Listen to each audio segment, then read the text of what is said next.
And I'd like to begin this meeting of the Committee of the Whole of Urbana on Monday, May 18th, 2020. I call the meeting to order, and I invite the city clerk to call the roll, please. Okay, council members Brown. Here. Colebrook. Here. Hersey. Here. Jacobson.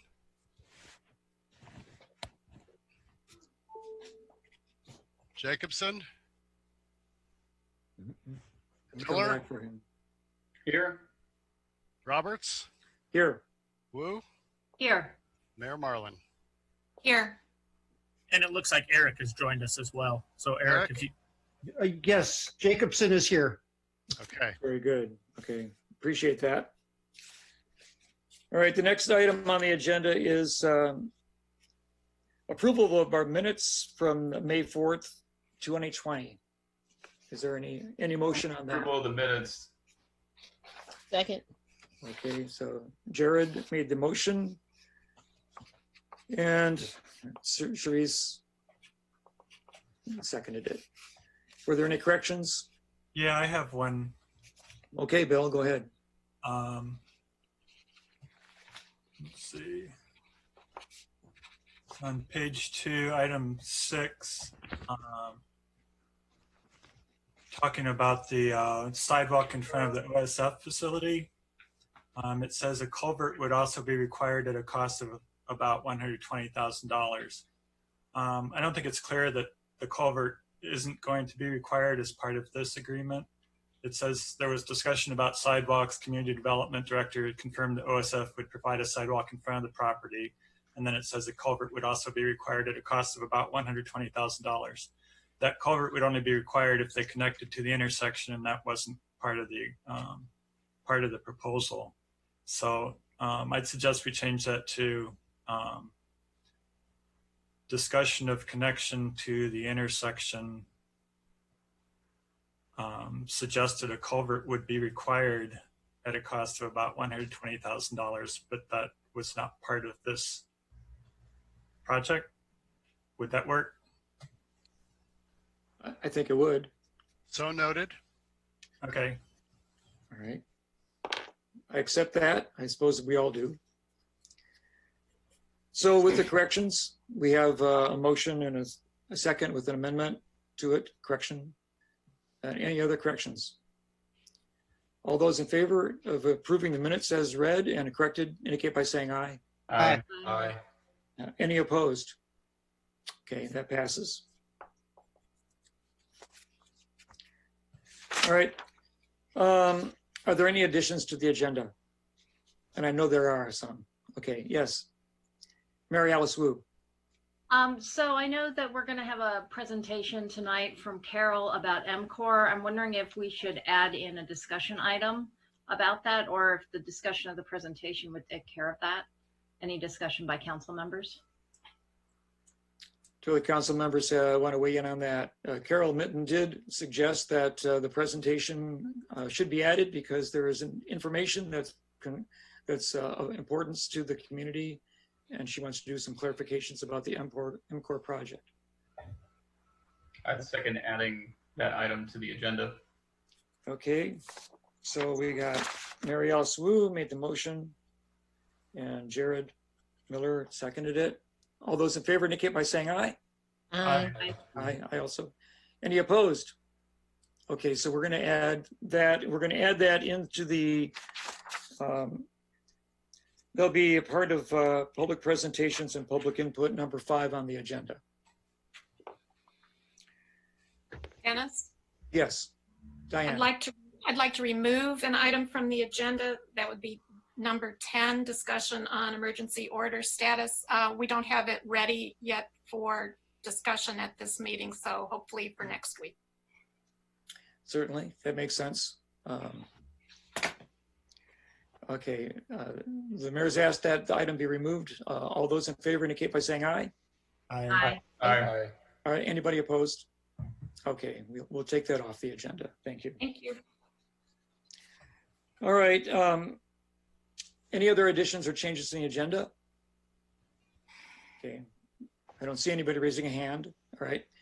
Well, we're going on now to do we're going to divert our attention for a moment to cover the need for having a public hearing. And the public hearing is to consider an amendment to the 2015-2019 Consolidated Plan, Annual Action Plan for the fiscal year 2019-2020 for the city of Urbana to receive and administer $294,966 in community development block grant CV funds.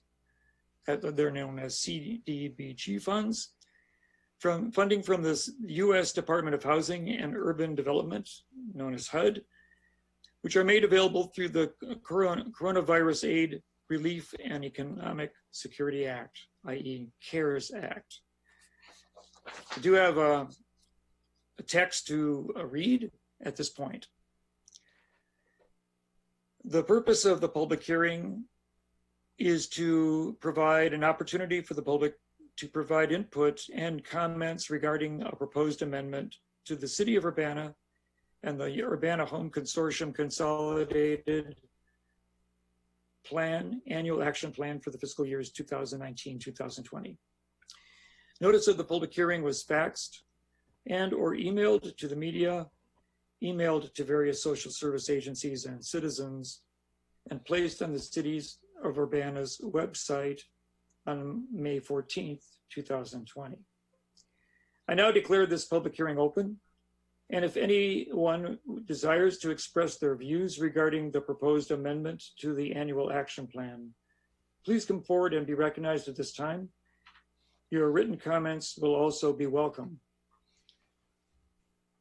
So I'm going to wait to see if there's anybody in the public who's come to us in a virtual manner would like to make a comment.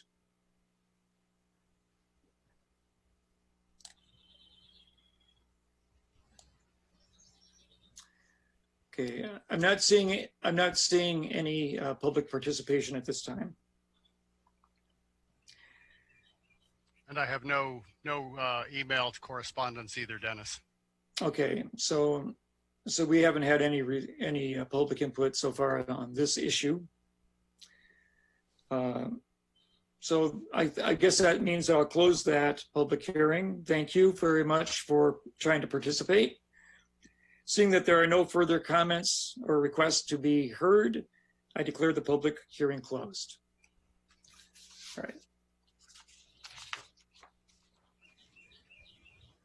All right, we're going to go now to the presentations and public input. And I guess probably the first thing to do would be allow the city administrator to do the presentation, and then we're going to hear from members of the community who may wish to make comments, and also, I guess, any city council member who would like to make a comment or question. Dennis, could I make a suggestion that we do non-related public input first and then Carol's presentation afterwards? Yes. Yeah, I guess I'm not sure what other public participation items or participants want to be heard at this time. So I guess if you have anything else that has nothing to do with the MCOR project, but you want to address the council, it would be wise to do it at this time. And then we'll go into the presentation. Dennis? Yes. I've got 3 items of public input then to read. Fine. Okay, that's the way that we're going to receive them, I guess, tonight. Okay. So go ahead, Charlie, and please do that. From Dr. Evelyn Underwood and Bishop King James Underwood, they, for the record, want to note that they are continually concerned about the Dr. Ellis subdivision sewer problem. Then from Ron Kester to Mayor and Council, I commend you for first steps in responding to the Aaliyah Lewis police brutality case by advocating for her with the state's attorney, initiating an independent investigation, and adopting the NAACP's 10 shared principles of police community interactions. I also applaud the shared decision-making that produced these changes and commend you for viewing the problem as more than just an issue of police procedure and criminal prosecution. Bringing together civil rights advocates in the community was a good step forward. I believe more still needs to be done. First, the officers involved in the violent confrontation with Ms. Lewis should be put on administrative leave pending the completion of the independent investigation. Without this, the investigation seems more like image management than an impartial review of a serious matter. Further, if the independent investigation concludes that police misconduct did take place, then any cases the officers were involved with in the interim will likely have to be dismissed by the state. Second, another investigation should take place. This about the Urbana police officers who attempted to pressure the citizen journalist who made the video of the assault into removing it from social media. Were the police in uniform when they contacted the citizen journalist at his home? Did they report their interaction to Chief Seraphin afterward? How was the decision made to suppress this evidence? That police visited a citizen's residence to suppress political speech is chilling. It also suggests a possible crisis in general administrative oversight. Third, the Urbana Civilian Police Review Board has been shown to be inadequate to the task of addressing citizen concerns, informing the public, and holding the police accountable to a high standard. The city should review the CPRB's procedures, performance, and mission with a mind toward making it more accessible and effective for all citizens of Urbana. Thank you again for what you've done to move the conversation forward. Let's do more to address the full magnitude of the crisis. Ron Kester.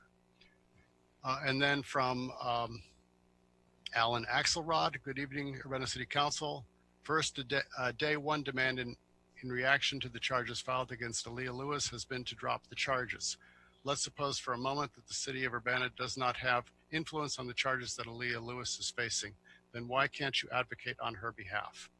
Drug court for legal to consume edibles is blaming a survivor of police escalation and violence. We deserve a city that will be doing better.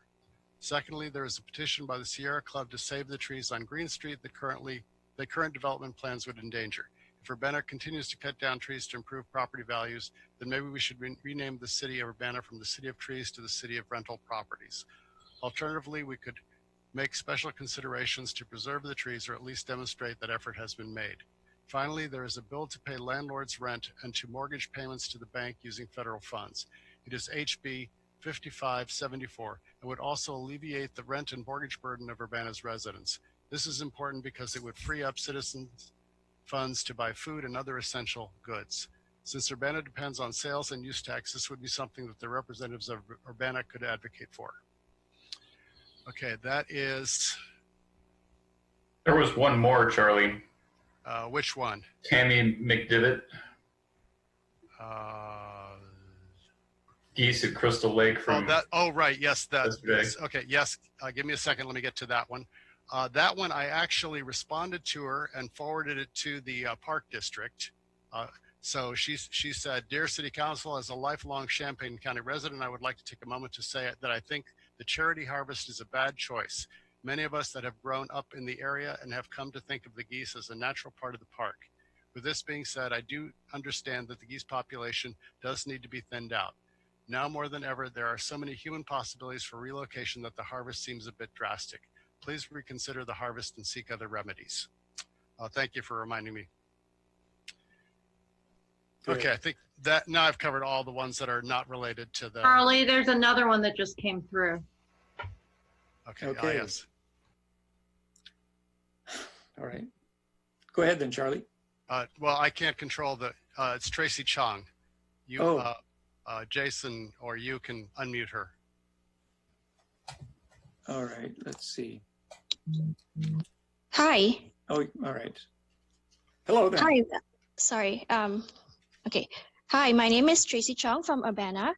I would like to bring up the issue of how Urbana City Clerk Charlie Smith has been using dishonest methods to prevent residents from obtaining public records through Freedom of Information Act FOIA requests.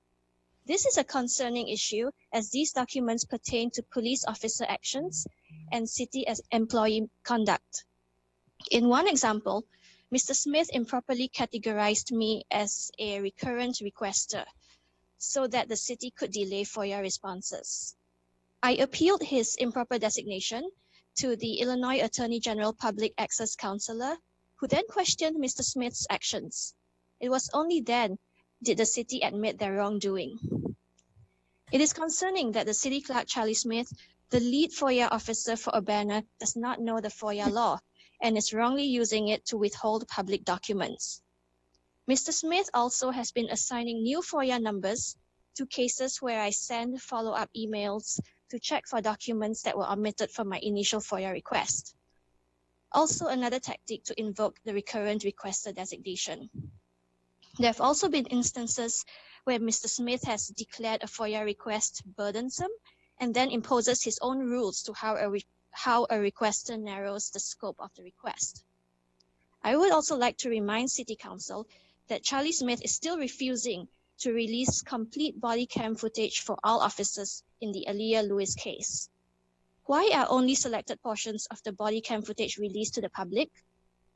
I would like City Council members to look into what Charlie Smith is doing and make the appropriate changes for a more honest and transparent FOIA process. Thank you. Okay, so I believe that covers then the, There's one more, Dennis. Okay. Christopher. all right. Can you hear me? Yes, it looks like I can. Okay, good. Hi, my name is Christopher Hansen. I live in Urbana. I just wanted to resonate some of the things that Ms. Trong just said about FOIA requests. I've submitted a lot of FOIA requests to Urbana, City of Champaign, Champaign County Jail, both police departments, the University of Illinois. Urbana's transparency and FOIA response is wretched. It is horrible. The city is not transparent. I don't want to hear anyone else on city council or the mayor talk about transparency until you spent 10 hours sitting down, leafing through all of Charlie Smith's FOIA denials. You guys are not transparent. You deny requests, ignore requests. I've also gotten letters from the Illinois Attorney General indicating that Smith has improperly denied requests. And his bag of tricks is endless. And I think the answer, the explanation for it is simply cronyism. I mean, Charlie has been involved in this government for decades. And most of the FOIA denials are in regards to improper conduct by Charlie's friends in the city. Moving on to police department, again, a lot of the denials are in regards to the police department and their conduct. And this is entirely relevant given the discussion around the Lewis arrest. And I've been working on, police department conduct and documents for years now. And the city's response is just awful. Moving into, like, for example, police department complaints. A citizen cannot, if they submit a police department complaint, they cannot obtain a copy of their own investigation into their own complaint. The city will redact the bulk of it and you won't be able to see anything that's been discussed internally about your complaint. And as far as last week, I spoke about the Civilian Police Review Board, the CPRB. I want to remind the council that Chief Serafin is actively denying citizen complaints through the CPRB. I've seen several such letters. I have last year received a letter from a police officer who was denying a complaint in which that officer was named. He denied his own complaint in a letter to me. I've seen letters from James Simon denying complaints. And just today, I got a letter on Urbana Police Department letterhead with Chief Bryant Serafin's name at the top, denying a complaint, and then it's signed at the bottom by Carol Mitten, city administrator. Carol, when did you start working for the police department, and why are you denying police complaints that are being made by citizens? The complaints aren't even getting to the CPRB, and that's not to mention to get to the point of how badly the CPRB functions in the first place. They don't understand their directive. They don't understand their ordinance. They haven't been issuing quarterly or annual reports for 5 years. Last year, they voted to stop reviewing taser usage, which they can't even do legally. They can't change their own ordinance. And no one in the city is doing anything about it. I think the police department has been largely involved in diluting the CPRB over the last several years. And everyone seems fine with it, and I don't understand why this isn't a major issue of discussion by the city council now. Thank you. All right. We appreciate the public's input. Having no more individuals who wish to speak before the city council. Dennis, Yes. I think that there's one more email that came through. Okay. I'm not looking at emails, so thank you for letting us know.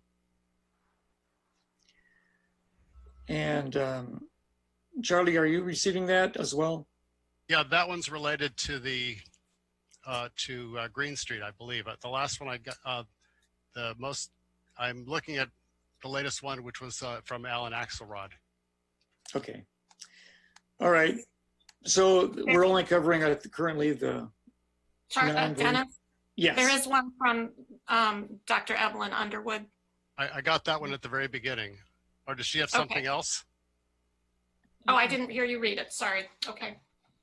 All right. Yeah, we appreciate Dr. Evelyn Underwood's continued interest in the sewer system problems in our neighborhood.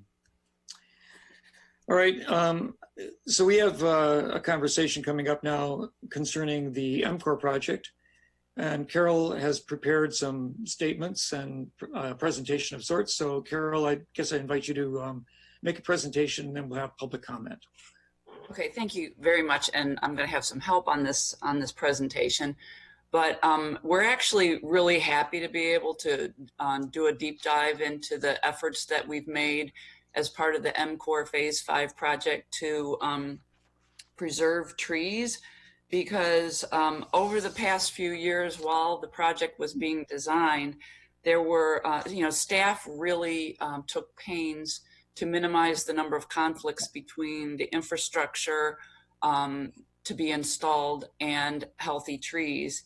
And we have, there were multiple design iterations as a result of that.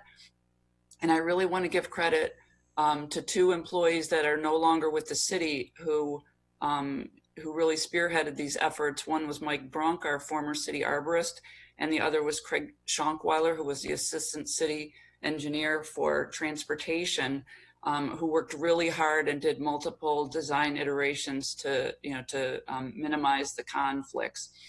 So what we're going to share with you tonight is, because of the questions that have come forward, is we want to explain for each tree that is designated to be removed, we want to walk through the reasons for that. And we have the benefit of notes, and I had shared a listing of the notes. I'm not sure if all the council members got it, but it's also posted on the I think it's on the clerk's website for this meeting. So we have notes from Mike Brunk when he walked the project.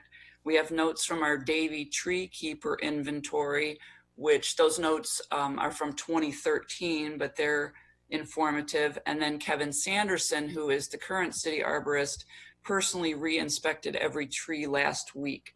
So we have all of that input. And one of the things I think we'd like to share with people tonight is that some trees look healthy, but on closer inspection, they aren't as healthy as they look. So there are a number of our team members who are in attendance with us tonight, and we may end up calling on them as you have questions. But Justin is gonna walk you through the various trees to be removed, and he'll start with a little background on the project so that you understand, for anyone joining the conversation more recently, what the MCOR project is intended to implement.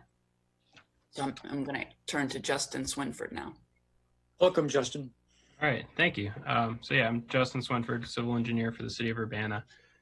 As Carol mentioned, the MCOR, this is MCOR Project 5 on Green Street. MCOR stands for Multimodal Corridor Enhancement Project. So the multimodal part plays a key role in what we're discussing tonight, because we're going to talk about sidewalks for pedestrians and bus stops and transit infrastructure for people that ride MTD buses. That is a big component of the overall all 5 projects. You can see a lot of that in the campus town area, and that's extending into Urbana as well, along this section of Green Street. So we're gonna walk through the list of trees. A couple of things to keep in mind as we do that is, this is a full reconstruction of Green Street, including the roadway and the sidewalks. Construction is really, of this kind, can be kind of invasive, especially when we have trees with shallow root systems, and unhealthy trees can sometimes not withstand all that construction activity. And then again, the sidewalk and the ramps being a part of this project, you know, the current conditions of Green Street and the sidewalks and the ramps along Green Street aren't that great. And that's something that we certainly have to improve. It's actually a state requirement that we improve, you know, the sidewalk ramps to make them ADA accessible as part of this construction project. So to do that, we have to work with elevation changes and regrading the land around those sidewalk ramps. And so then one last thing before we get started, there was previously an exhibit shared that showed 18 trees to be removed along the section of Green Street. The exhibit we're going to show tonight has 19 trees. That's not an added tree. Recently, that was a tree that was missed when creating that exhibit. So we've always had 19 trees to be removed as part of the project since the final plans were put together. I don't want that to be a surprise when we get to that last tree. So, Justin, when was the final number of trees selected? Was that rather a while ago, or was that? I mean, I guess the diagram of the tree removal was recently released. So. Yeah, and that diagram showed all 19 trees. I just didn't put a red X on one of them. So the final selection for the trees to be removed was made, you know, yet this spring before we put the project out to bid. Some of the impacts on that were related to the easements that we were able to get or that we couldn't get to put the new sidewalk around some of those trees to save some of those. So you know, we do have. It's actually a pretty nice feature of the project. We have some nice kind of curving, swooping sidewalks that will go around some trees that we're able to incorporate into the project plans. And in order to do that, in some cases, we needed easements. As we go through the list, we'll touch on a couple where we weren't able to get a permanent easement to allow for the construction of that sidewalk. And so unfortunately, there were some trees that we couldn't accommodate. So I'm going to share my screen here so we can look at the exhibit, hopefully. Okay.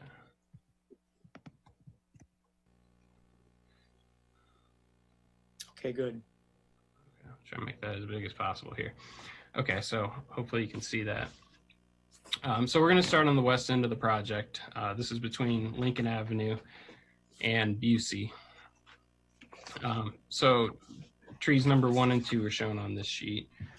Tree number 1 is a sugar maple that you know, we've classified as an unhealthy tree with a bad crotch on one side, included bark.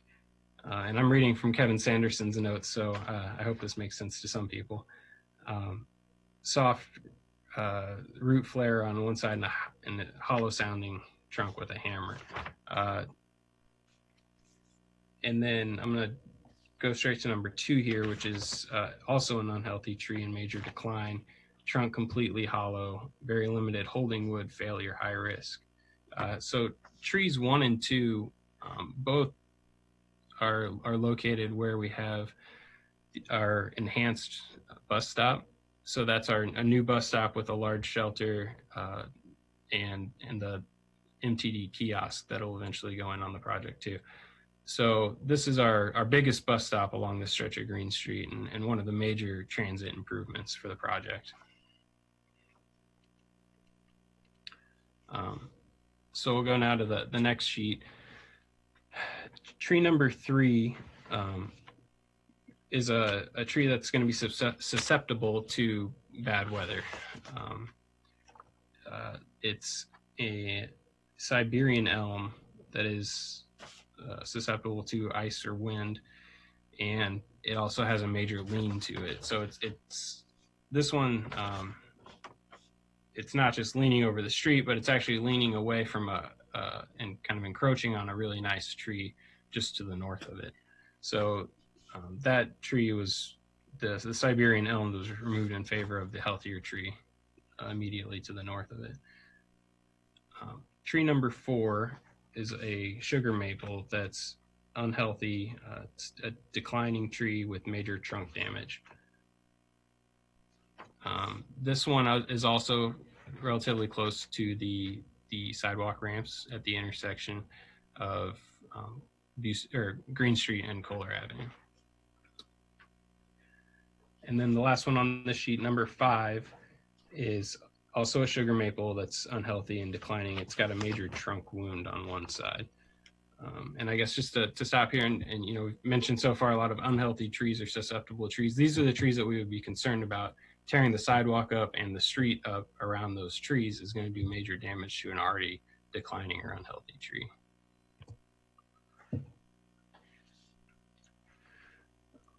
So then tree number 6 is a red maple. This one's, this tree is conflicting with a proposed bus stop at the corner of Orchard and Green Street. Could you move the thing so I could see where tree number 6 is? Oh, I'm sorry. Can you not see? I can't see it. I don't know if anyone else can. Can everybody else see it and I'm not seeing it? Yeah, it's on the screen. It is on the screen and it's visible. I Okay. can see it, Therese. Okay, hold on. I'm just trying to. Okay. I can give you a second if you want to pull that up. Okay, I kind of see it a little better now. Okay.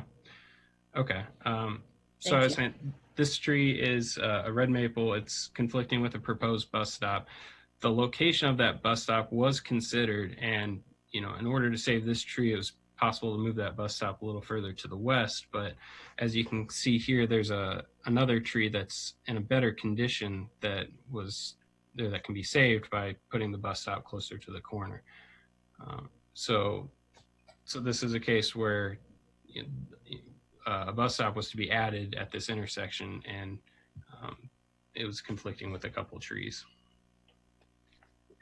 Tree number 7 on the north side of the street there is also an unhealthy tree. There's dieback in the canopy, cavity in the center, and poor structure.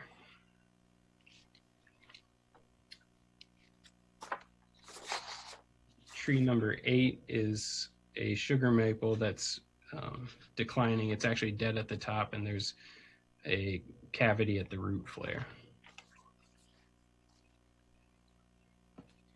I've got to move this. And then tree number 9 there at the intersection of McCullough and Green Street is really close to the corner of that intersection where the sidewalk ramps are going.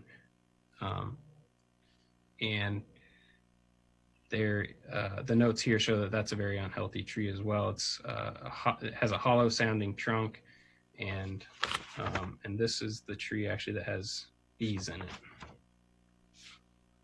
That's the one that wasn't marked on the map originally in red. Yes, this is right? yes. Mm-hmm. This is the one that was not previously marked.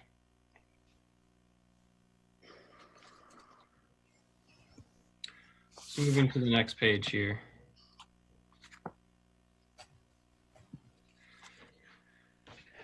Tree number 10 is a Norway maple that is unhealthy and showing some rotting.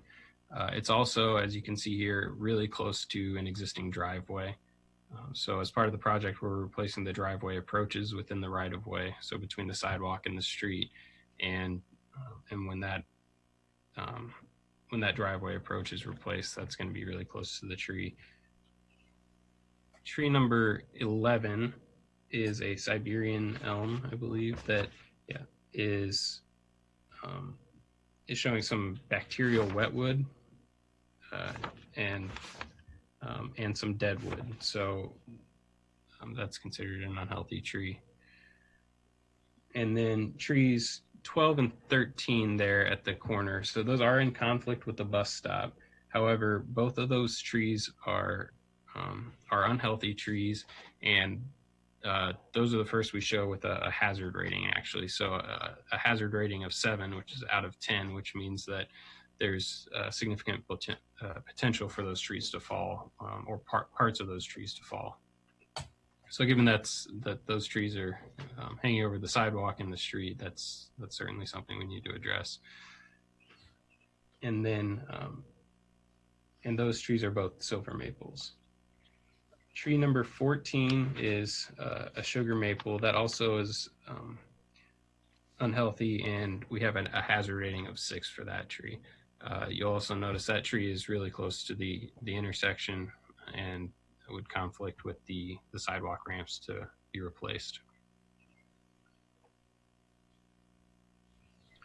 And then the last one on this sheet at the far right, tree number 15. This is the first one on our list here that we tried multiple times to negotiate with the property owner to grant the city an easement to do a curve of the sidewalk around the tree, but we were unable to get that easement. So we again, we have to build the sidewalk within the right of way, and unfortunately that means we'll have to remove that tree.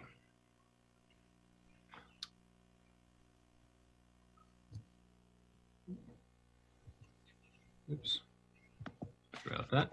Okay, onto the last page here. Tree number 16 is a sugar maple, and is showing rot.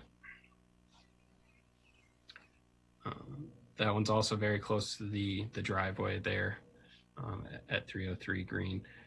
And then tree number 17 is the second tree that we were unable to preserve with an easement.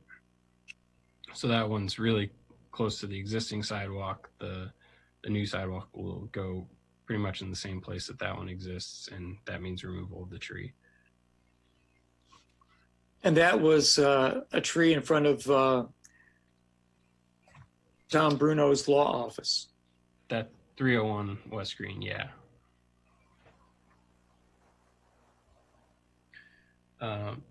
Tree number 18 is another sugar maple. We show that tree is also unhealthy, and again, it's very close to the intersection.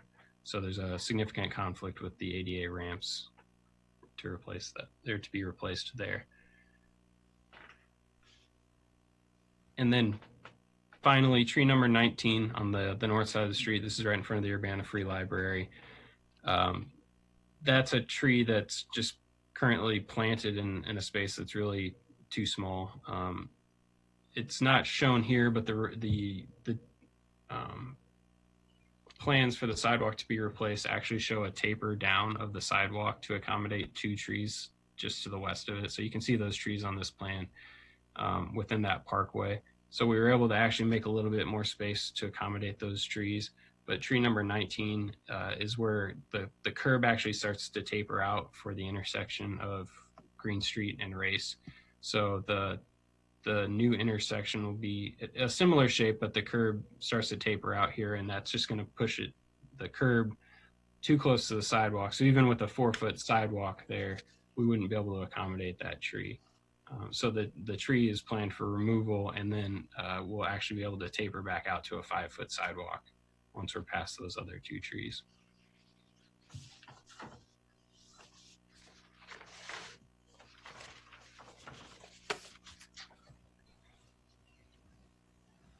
So I can leave this up if we want for the purpose of the discussion, or I'll throw it back to Carol for how you want to proceed.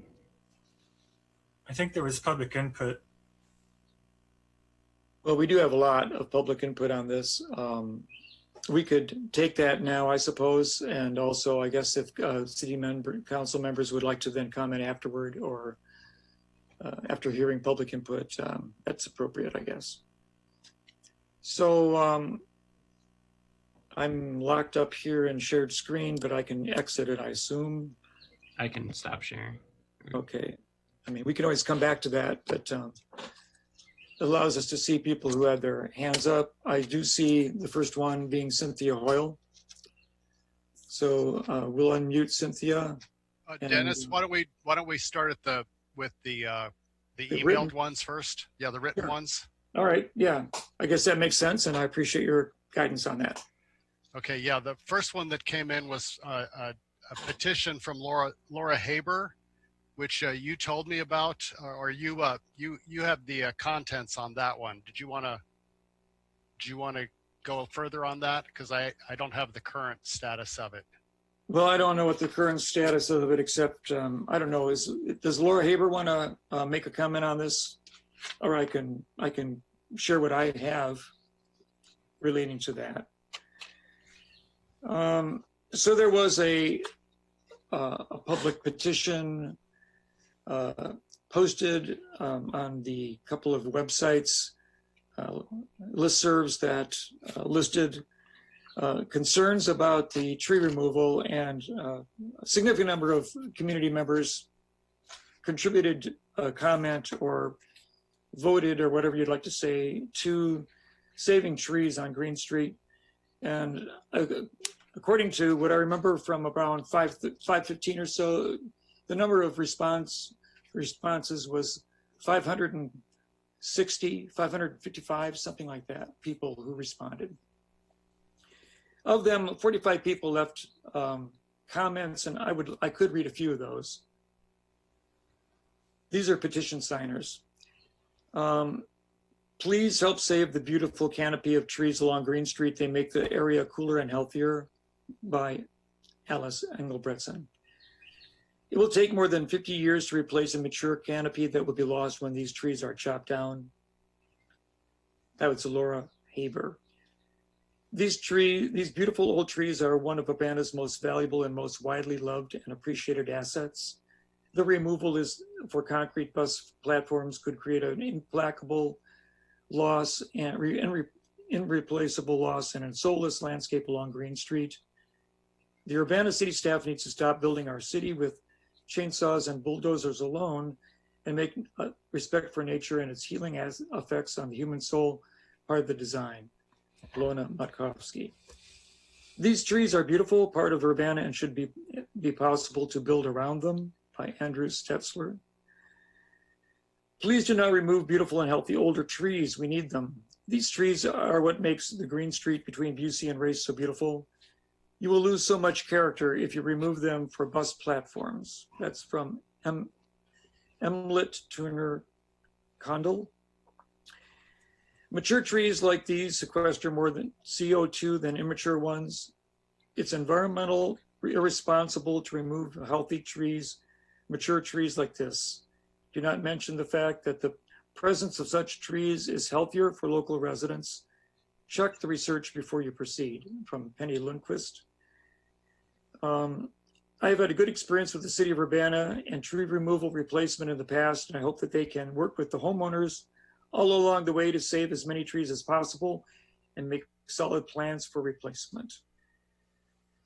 So the island was able to read 8 of 45 comments. So I've placed, Charlie, in your email box, the full sheet that I've received. So if you want to continue reading any of these, it's up to you. I think you've captured the gist of it. We have several others related here. From Lise Fine, we have 18 old trees on Green Street. You are kidding, right? City of trees already damaged from tornadoes. Green Street, the main representative of our old town, for some multimodal transit thing. What is that? 50 years I have lived here. In one fell swoop, our beautiful green trees come down. More information, please. Do we, the people, get to say anything on this decision? I'm floored, disappointed, and upset.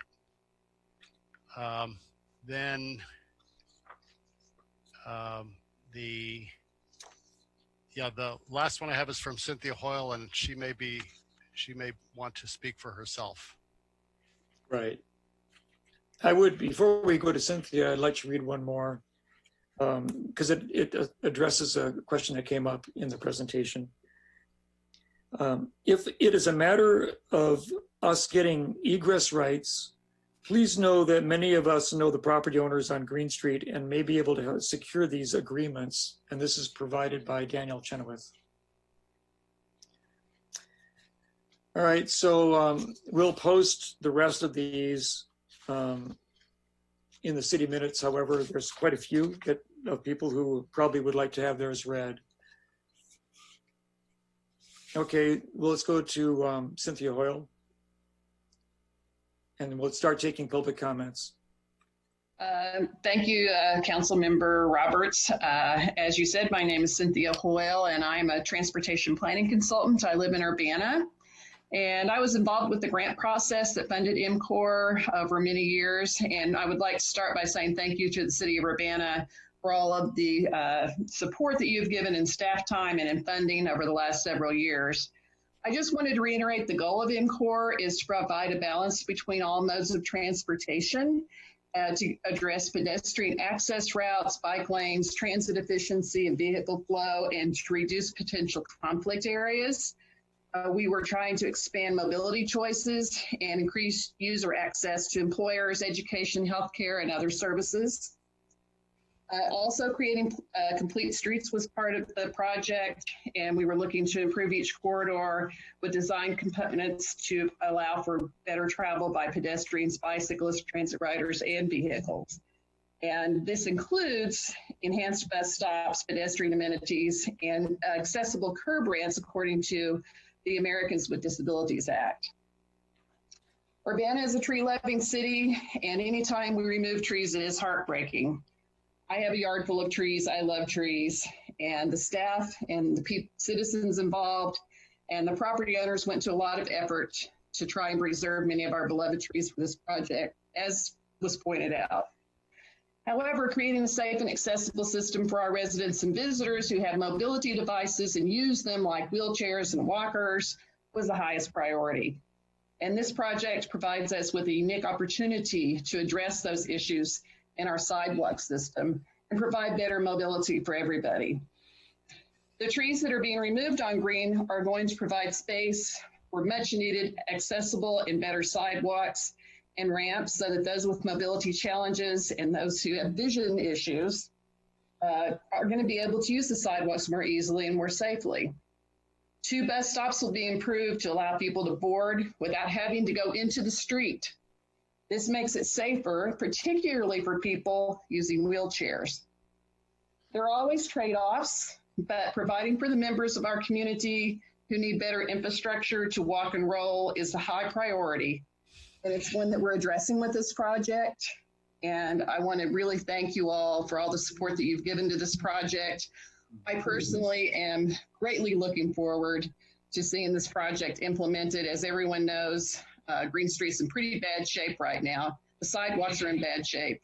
And when we get this done, it's going to be a fantastic asset connecting us to the university. So thank you very much. And if anyone has questions, I'm happy to answer them. All right. So I could ask if there's any questions for Cynthia, particularly here, since she's present. The only hand I see raised is Scott Dossett. I don't know if he has a comment for Cynthia or. No, just general to the issue. I didn't have any response to Cynthia. Okay. Any council member want to mention anything at this point?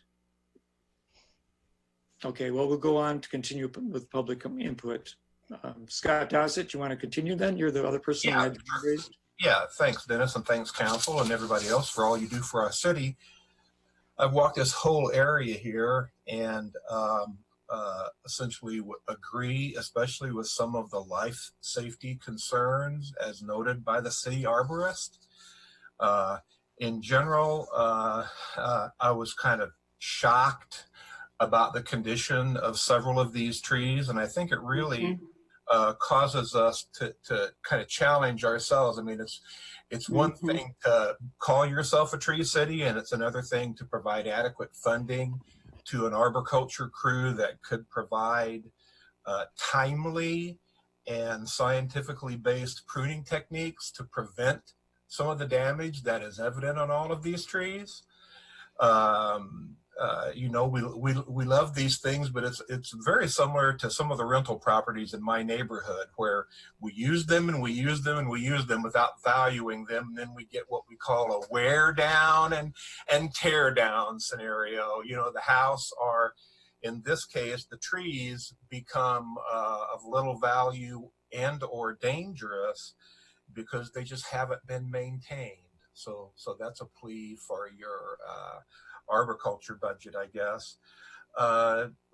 Two trees in particular that I kind of disagree with the rendering happen to be number 5 and number 6. The small, what looks like could have been a lightning incursion at about 300 degrees on the bowl of that sugar maple has got good callus growth, and I think that tree's far enough away from the roadbed that it should be considered to be a keeper. And I'm also really just knocked down by number 6's plated root development that's right by the street there. It's a pretty unusual specimen. I believe this was a red maple. And so I would just ask to either advocate moving the stop that's in conflict there, or perhaps platforming over part of that plate root system. This one's a little bit of a hard call to make because, again, it has suffered from lack of pruning and maintenance over the years and has some pretty gnarly spots. And since we're talking about removing trees, I'm assuming that we're, going to replace some of these. And just a quick comment on some of the kind of odd grafted varietals that I see around town. I would hope that our species mixes would be basically native or near native and represent whole ungrafted trees, which tend to be unstable over time. And that's about all I have to say. Thank you so much. Okay, I appreciate your comments. Now, I'm wondering if there's anybody else who has raised their hand. I see Carol Osberger and Ilona Makovsky. We'll take those in order. Carol. Welcome. Scott, I'd just like to comment on the replacements. While we're dismayed at the losses, I'm really encouraged by the gains. They've been, 3 times as many that are coming down are going in as new trees. I spoke with our arborist today, Kevin Sanderson, about the identity of the replacements.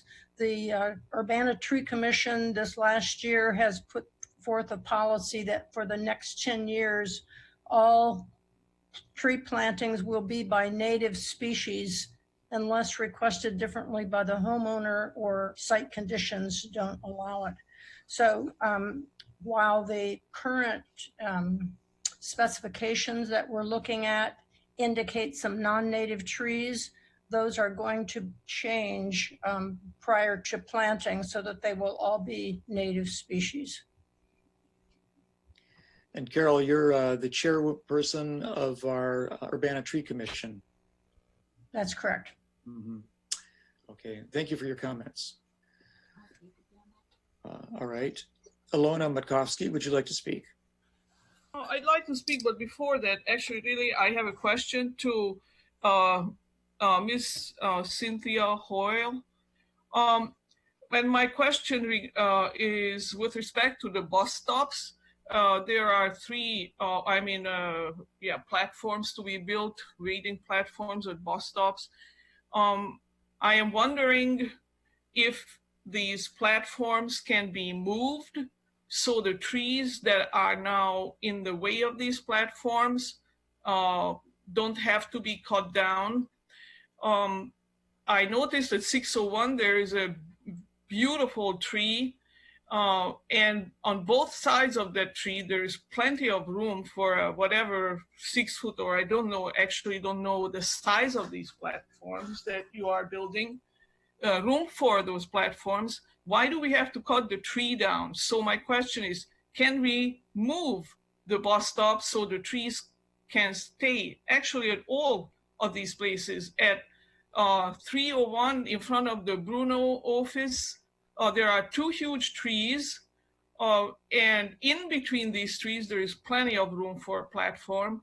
At 802, the bus platform will take on a gigantic area. Do we need such a gigantic area for a street where there's only a single bus line running at any one time and very few people get on and off the buses at any time?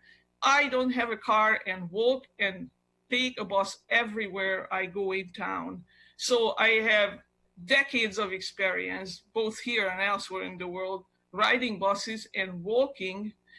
And for my money, I prefer the big trees and their shade to any fantastic techno waiting platform. So can we at least reduce the size of the waiting platform?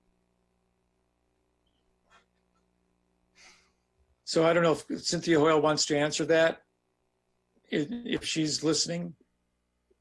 Can I just raise a point of order? I mean, if the council has questions for the team, we're happy to answer those, but I didn't know that members of the public got to query each other. That's fair. We're receiving public comment, and it's really not a debate. And actually, Cynthia Hoyle doesn't represent the MTD, so the point's taken. Appreciate that, and we'll leave the discussion for the council members themselves. All right. Then I don't know if there's one more, Dennis. Alan. Okay. All right. So Alan, let's go to you. Thank you.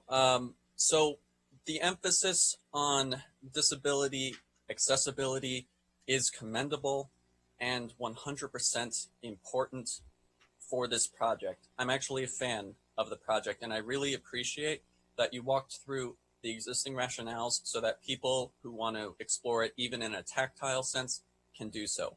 That is excellent work, and I applaud that. But, and I'm sorry, there's a but. Citing back to a conference or a forum held by the Student Science Policy Group, I might have botched their name, SSPG, which included panelists like Carol Ammons, State Rep, Scott Bennett, State Senator, a member of the Union of Concerned Scientists, and I apologize, one other notable organization's speaker. And in that, they were remarking on how in the coming years, the summers are going to get dangerously hotter. And in that capacity, the tree canopies are crucial. Now, that is not to say that if there is a tree that is imminently dangerous, that it should unconditionally stay. But whatever the MCOR development project ends up being, we should make sure that it is safe in a climate literate manner. And so I urge that to be of concern for the development in a notable and explicit capacity, because that may well end up being a matter of life or death. Thank you so much. Thank you, Alan. All right, so are there any other individuals who are interested in speaking at this time? Dennis, I have a comment. I'm not sure how to indicate that using Zoom. And who are you talking to? This is Steve Wald. Okay, all right. You've raised your hand, I suppose. Okay, go ahead, Steve. Yeah, my video camera was turned off and I don't see any other buttons I can use to indicate. Okay, I'm a resident in Urbana. I've lived here 15 years. I wanted to, I won't repeat expressions of, the desirability of mature trees or their rarity, their long time, their replacement time is lengthy by definition. So like the aesthetic and environmental benefits of a tree grow over time and are at their peak when the trees are old. That's makes it worth working extra hard to retain those trees as long as you can. Expressions of a tree's safety and health are somewhat subjective. I'm comfortable saying that, even though I'm not an arborist, based on experience and paying a lot of attention to that. And you can look, for example, at our city's cemeteries to see examples of trees that are in sometimes drastically decrepit condition, go on and endure for a very long time, and they're obviously not exposing the public to danger given their location, but they last a heck of a lot longer than you'd think, even sometimes when they're in partial decline. There was a tree, there was a maple, really identical to several of the maples on Green Street, a couple houses away from where I live, that had a canopy, the top of its canopy had dead branches, and the tree was marked for complete removal because of that. And it's really an analogous situation to many of the maples on Green. And at that time, I registered a comment with the city arborist. Was there an alternative to total removal? And they did a partial removal. They removed the dead limbs at the top of the tree, and that was 15 years ago. And that tree is still there, 15 years of additional life, and the parts of it that are alive continue to live, and it's safe and it's providing shade. And I'm really grateful that the arborist said, let's take a chance on doing a pruning instead of a total removal. And so I'd encourage, even though it seems tiring at the end of a long and expensive project, to endure more adjustments to a project. Don't let just momentum stop you from some careful managing of the public interest and looking for opportunities, make adjustments to improve the project. And I think that's what everyone here is hoping that can be done with these tree removals. Thanks. Okay, thank you. Thank you, Alan. Any other individuals from the public? Oh, okay, so. Yeah, I'd like to speak. I raised my hands, but it doesn't seem that anybody noticed it. I am noticing now, yes. Okay. You didn't quite finish what you were saying, so you have a couple more minutes to do so. I thought we were just going to have questions, but I have something to say. All right. So I am greatly dismayed at the decision to cut down so many trees on Green Street as part of the MCOR project. I walked this corridor 3 times in the last 2 weekends and looked at the trees very carefully. I am not an arborist, so obviously I don't look at the trees with an arborist's eyes. However, other than 3 obviously sick trees whose removal is fine, and I can't argue with that, the rest of the trees to me seemed healthy. They are gigantic, majestic, beautiful individuals. Today I received a list of the reasons for cutting down the trees that we went through with at the beginning of this meeting. And looking at this list and reading the problems with the trees, practically all of them or almost all of them, it seems that all we have along West Green Street in the project area is nothing but a pile of rotten trees full of fungus with dried out branches falling down. The trees are ready to fall down to kill people, all kinds of diseases associated with these trees. But when I walked on Green Street, the trees told me something completely different, a very different story. They actually look like they were thriving. They have gigantic crowns of leaves, full crowns of leaves, green, beautiful, healthy looking. So it seems like they are doing very well in spite of the report we received. So I cannot resist to say that maybe these trees haven't gotten the report from the arborist so far. So they don't know that they are so sick, and they are actually, thank you, doing very well. Now, some of these problems that are listed on this list, I can't help but think that they may be a result of years of neglect by the city. These trees are standing on city property, all of them.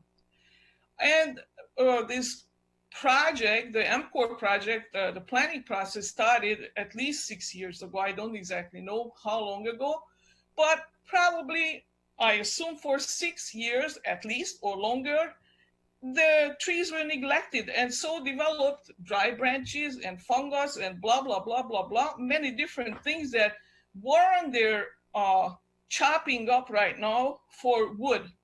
And you have 10 seconds left. Okay, I would like to draw everybody's, the city's and the audience's attention to the fact that these trees are not necessarily quite as sick as it was indicated to us in this list, and they are worth saving and thinking about how possibly we can save as many as possible. Thank you. Okay, thank you. All right, Laura Haber has her hand raised.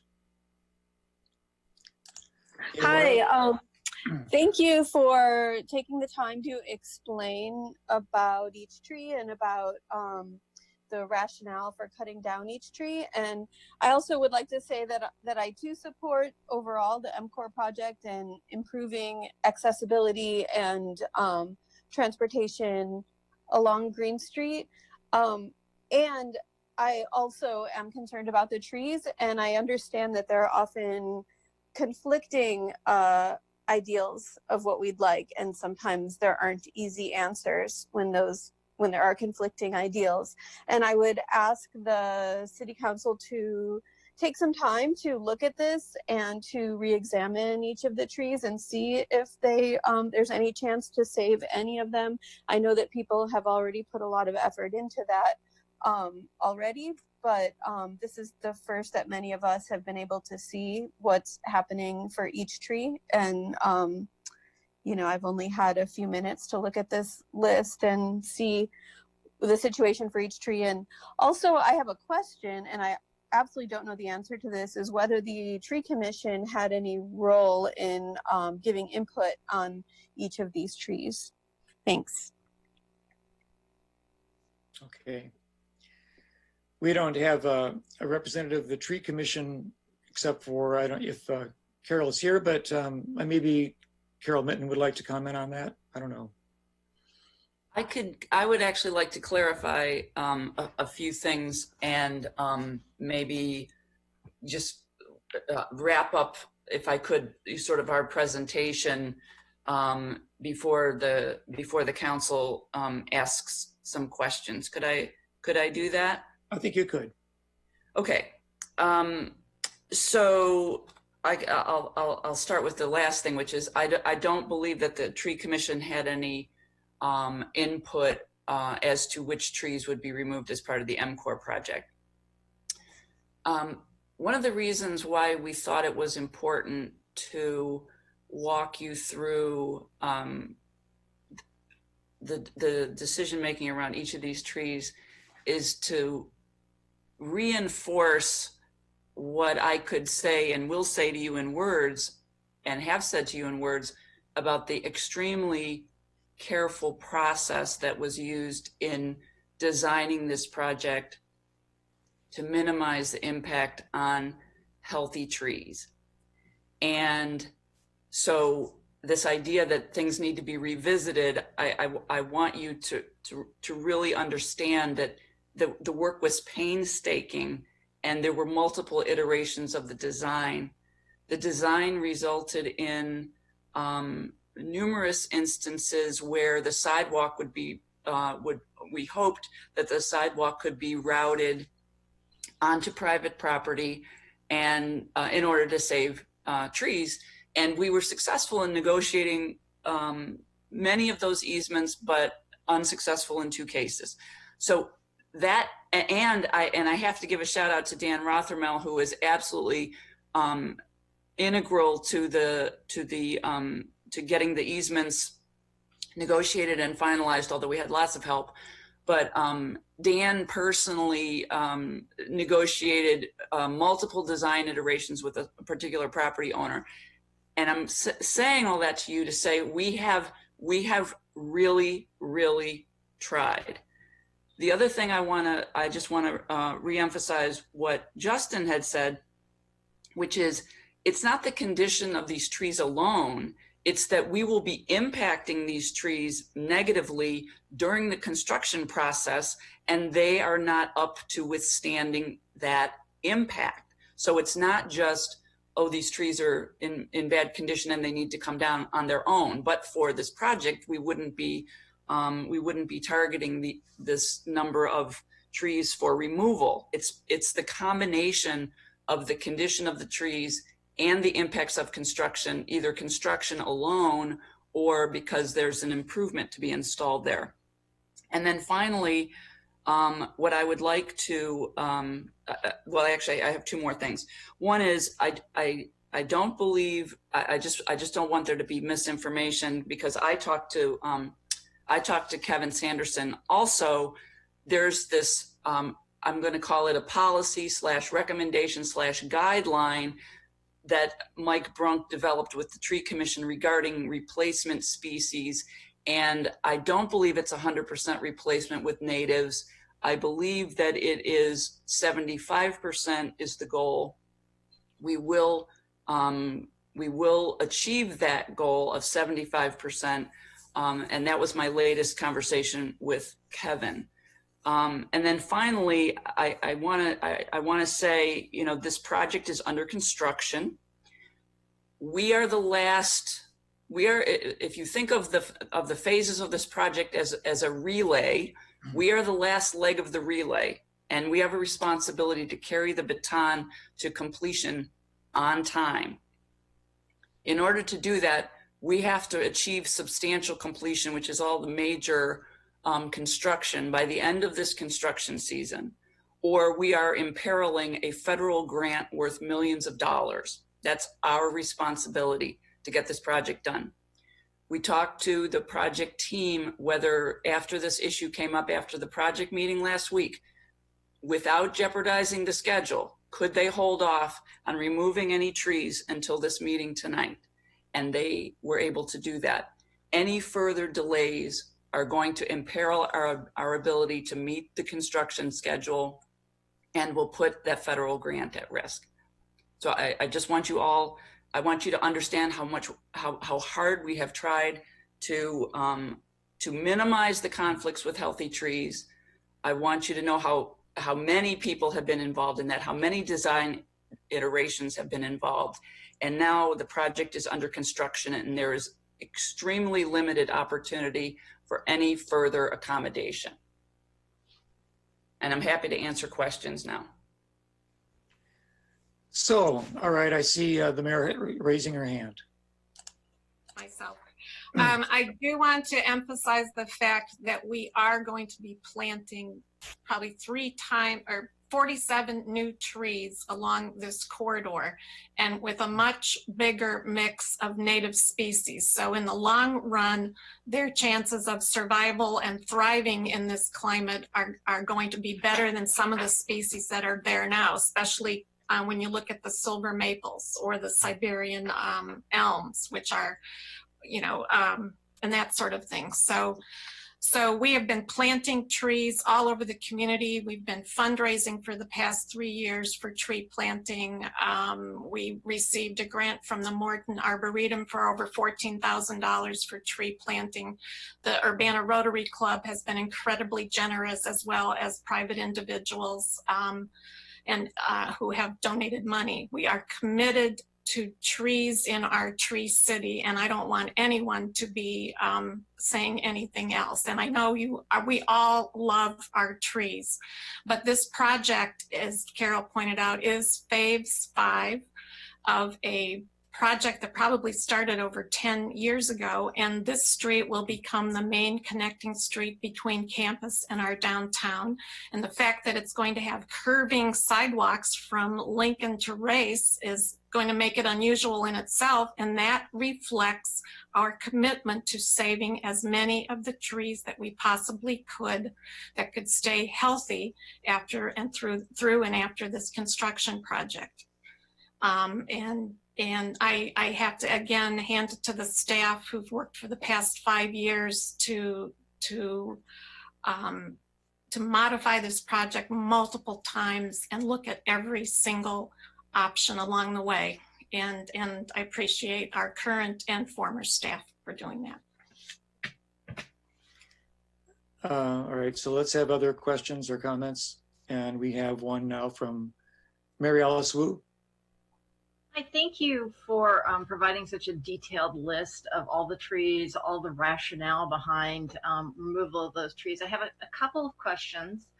The first one is, how many of the existing mature trees on that street will not be cut down? I don't have that number. Could you give me a round number? Like, are we cutting down 50% of the mature trees? Are we cutting down 20%, 75%? Can you just give me like a round percentage? I'm going to say we're going to cut down in terms of mature trees with, I'm going to say it's a lot. It's a lot. So more than 50%. I think it's more than 50. Okay. My second question is, I know that we have a rating system for all of our trees in terms of how healthy they are. And I know that I believe our kind of cutoff for removal right now is a rating of 7 or higher. Is that still the policy? That I will have to, is Kevin on here?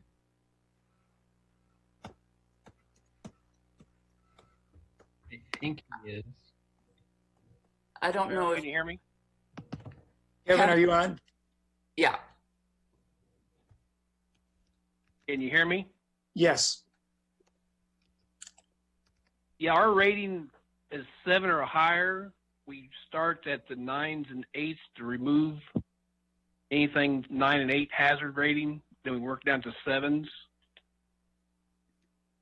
So the existing policy is pretty much, if we have the time and the funds to remove it, anything from 7 and up is basically on the slate to be removed. Is that accurate? Yeah, that's accurate. Okay. So you mentioned specifically a couple of trees that had a rating of 7 and then one that had a rating of 6 on this list. I'm wondering if you have a range for the other trees that you didn't provide the rating for. I'd have to look up the inventory on that. Most of these are rated back in 2013 when the inventory came out. So from 7 years later, you're going to have a lot of ratings that probably are out of adjustment, probably need adjusted up. And most of these trees probably fall into that category, needing readjusted. Okay. All right. And then I guess my last question before I let other people ask questions is, how much of a delay, if the easement on those 2 trees that could potentially be saved if the sidewalk was curved and we were granted an easement, is that still plausible within the time frame that we need to complete MCOR? Well, the trees in question are very close to where they're under construction right now. And I will say that one of the property owners, when we were trying to negotiate, we had multiple conversations with him. He was pretty fixed in his position. And the other property owner, Dan Rothermel, talked to him last week and asked yet again whether he would consider granting an easement, and he said no. Okay, so one a hard no and one a pretty confirmed no. Yes. Okay, thank you. Okay, next, Bill Brown. Thanks for the list and going through it in such detail. I did go to the public meeting when this was proposed in 2015, and they had 2 public meetings. The first one, they didn't have much in the way of final design. They had a pretty good final design for the second one in September, and at that one, they actually had 17 trees marked for removal, and I pulled that up and went through, and looks like about 12 or 13 of them are the same that we currently have marked. So over the last 5 years, there's been some shift, probably 4 or 5 trees that either were added or changed or swapped. Well, a couple overall, I guess, that were added. So I was looking at a couple of the differences, and one of them was the very first tree on the list at 802. That one wasn't on the list originally. So I don't know if the bus shelter was made larger there, or you decided because of the condition of the tree that it might not survive. I just wonder on some of these where it's not physically in the way of the sidewalk, but you think that the construction may negatively impact the tree. I wonder if those might be reviewed, because it seems like those wouldn't necessarily delay construction, because construction is going to happen anyway. The only difference would be whether you cut down the tree now or wait and see if it dies and cut it down later. So in that respect, I kind of agree with Steve Wald. There are trees, there's probably a third of the trees on most of our streets that would fall under some category of being in disrepair or maybe not able to survive something traumatic, but they exist for years and years. So it might be worth looking at some of those and seeing if those could be spared for now without too much trouble or delay, and reconsidered later. And also, I think it would have been useful actually to have this list with the tree commission. We have several people with PhDs on the commission. They do a good job in coming up with policies and discussing things like this. And, you know, I don't know that much about trees. I think I do, but I know I don't. So I would have appreciated, I think, them being able to discuss this list and maybe making suggestions to go along with some of that.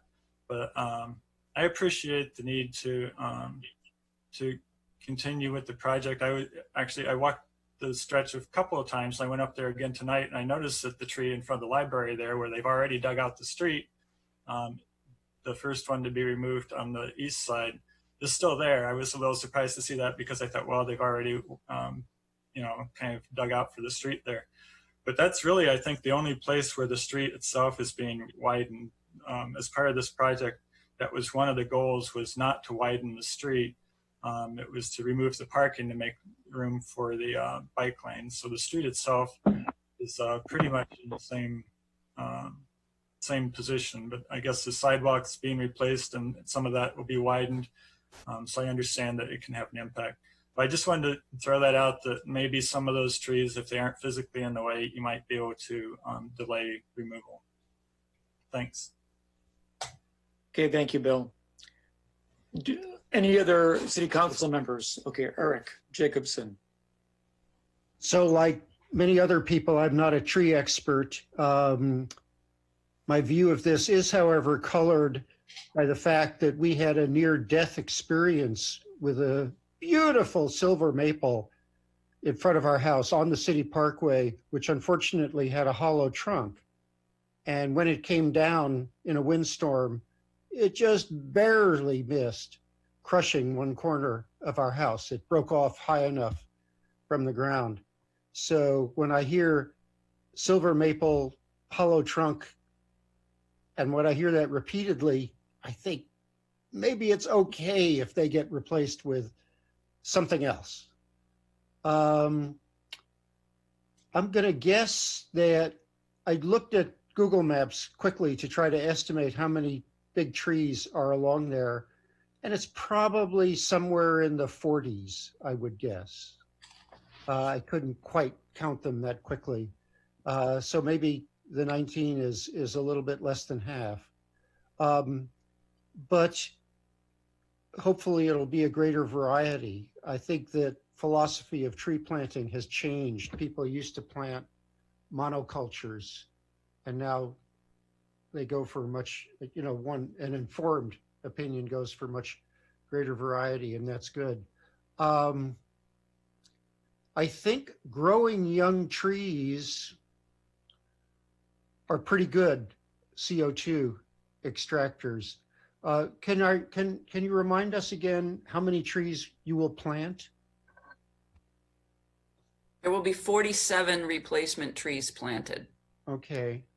So we'll come out of this, although it'll be quite a few years before the new trees become mature.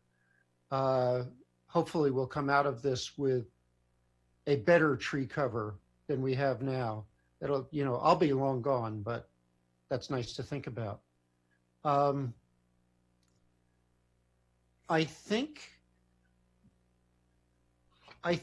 I'm okay with what you are proposing to do, with the assurance that there will be a variety of trees so that they don't all get the same illness, and that there's going to be a larger number of trees. And of course, like as other people have said, I totally appreciate the improvement of how motor vehicle traffic and bicycle traffic and pedestrians and buses will all be able to coexist. That's a really high ideal in planning for cities of the future, for our city. So I can shed a couple of tears for those big trees coming down, but I think it's in a good enough cause. Would anybody else? Mary Alice Wu, I see your hand raised. Yeah, so I think that Bill's suggestion is a really interesting one, and I'm wondering if Carol in the arborist, what do you think about delaying cutting the trees until we understand better the impact of the construction and the sidewalks, et cetera? I can't make any I cannot in good conscience make any recommendation to you here tonight that will delay the project, and that would delay the project. So let me rephrase. I think that Bill's idea was not to delay the project with the trees that need to be removed based on the infrastructure that needs to be put in place, rather that the trees that are being slated to be removed are that could potentially be damaged by the construction, that be held off until we understand better what the impact of the construction is. So it's not all the trees. It's only the trees that we have that concern about. That's understood. But as you know, the project is moving from east to west, and what you're suggesting, at least in some cases, would require us to reconsider, basically pass by a tree, reconsider it, and then potentially take it out subsequently when we would have moved on. And so that's what's problematic about that suggestion. I would commit to you that we can look at the trees that are farther down the street, that are sort of ahead of the construction, and have that conversation. I'm not going to make any representations about the outcome of that conversation, but I'm willing to have that conversation again with the team, but not for anything that needs to come out in the next up to, I think what we figured out was what the next wave is going to be like up to Birch. Justin, is that right? Stage 1 of construction goes to McCullough. So yes, Birch. Pavement removal has already gone past Cedar and headed to past Birch soon. So okay. Yeah, so I would say anything in that first stage is likely to come out really in that first wave. The other thing that our contractor, Deuce Construction, wanted to point out was that we don't want to be dropping trees on new pavement. So if we are going to remove trees, that needs to come out before any new infrastructure goes in. So we can make a commitment to revisit the trees that are west of McCullough and see if there's any candidates there. Okay. All right. Thank you. All right. I'd like to do a couple comments or questions. Bill Brown, do you want to chair for a few minutes so I can raise my hand? Sure. I'll take the chair, and the chair recognizes Dennis Roberts. Okay, thanks. I totally understand the value of the MCOR project in our community, and I applaud the idea that the connectivity between the campus and the downtown will be improved. Especially, it's going to be a delight to have some good bike lanes along the street and a good street surface. But because the width of the street's not really changing, and although we are putting in new sidewalks, which will be a great improvement, There are a couple of trees, and I've indicated them in an earlier letter to the city council members, which I don't see really that the damage is so severe, nor that the trees are in the way of either the proposed construction, and especially in the fact that the trees that I was really concerned about are farther down the block in the 600 block of and the 400 block, which will not be affected currently by the construction that we're seeing now. And I've observed also that construction is going on. The steam shovel is tearing up the street and the trucks are coming in and out. And I have not seen any conflict between the steam shovel and the truck drivers and any overhead tree limbs. We haven't seen them being snapped off by the equipment.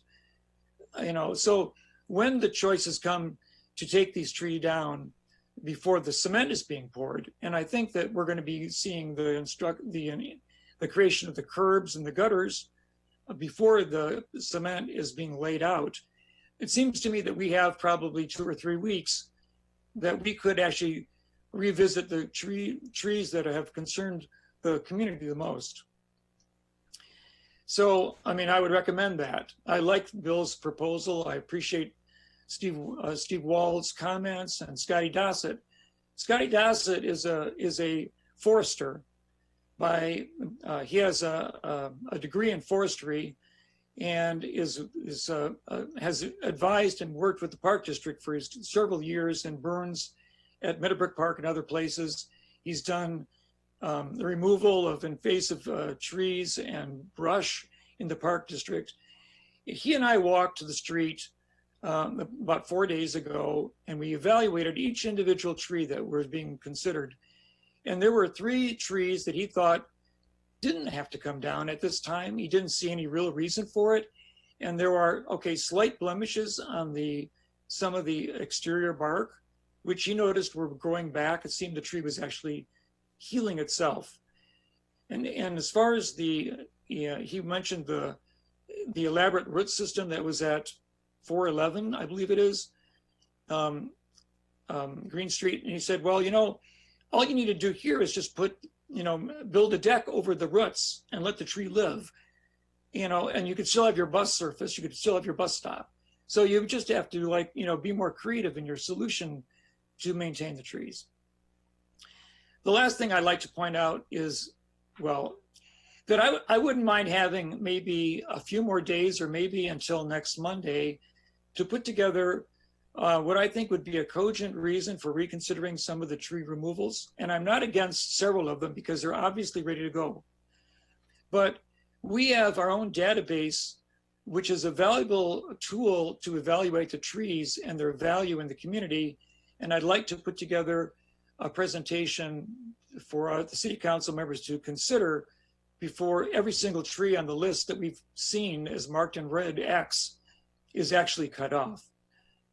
The last thing I want to mention is that I've heard about a chance for public input back in 2015 when it wasn't on anybody's radar that in any kind of real way about the fate of trees in Urbana. We were all aware that what was going to happen is a road pavement project.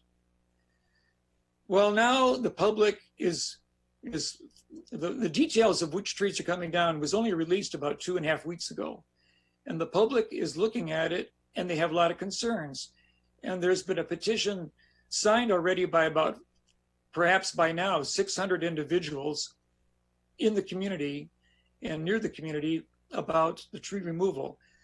And as a Tree City USA, I think that we could be maybe a little more retrospect about cutting every single large tree down because of the value they have to the community in shade, hydrology, and the production of oxygen into the atmosphere.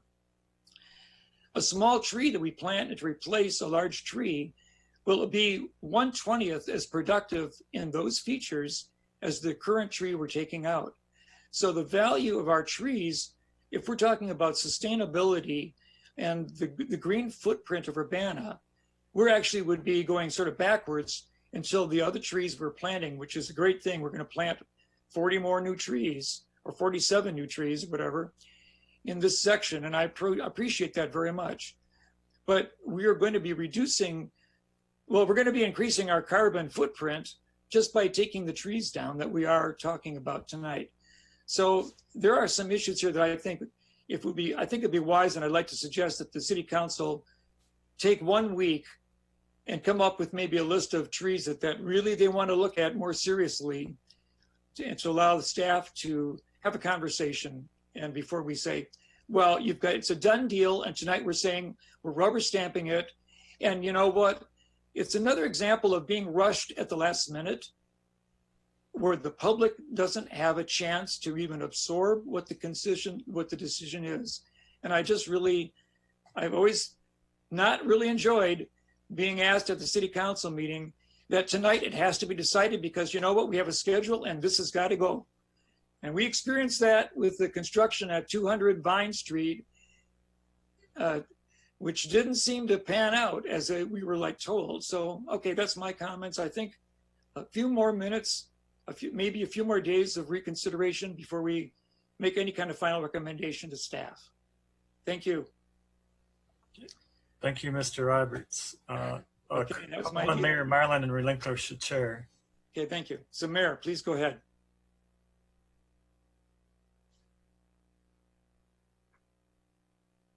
Diane, you need to unmute.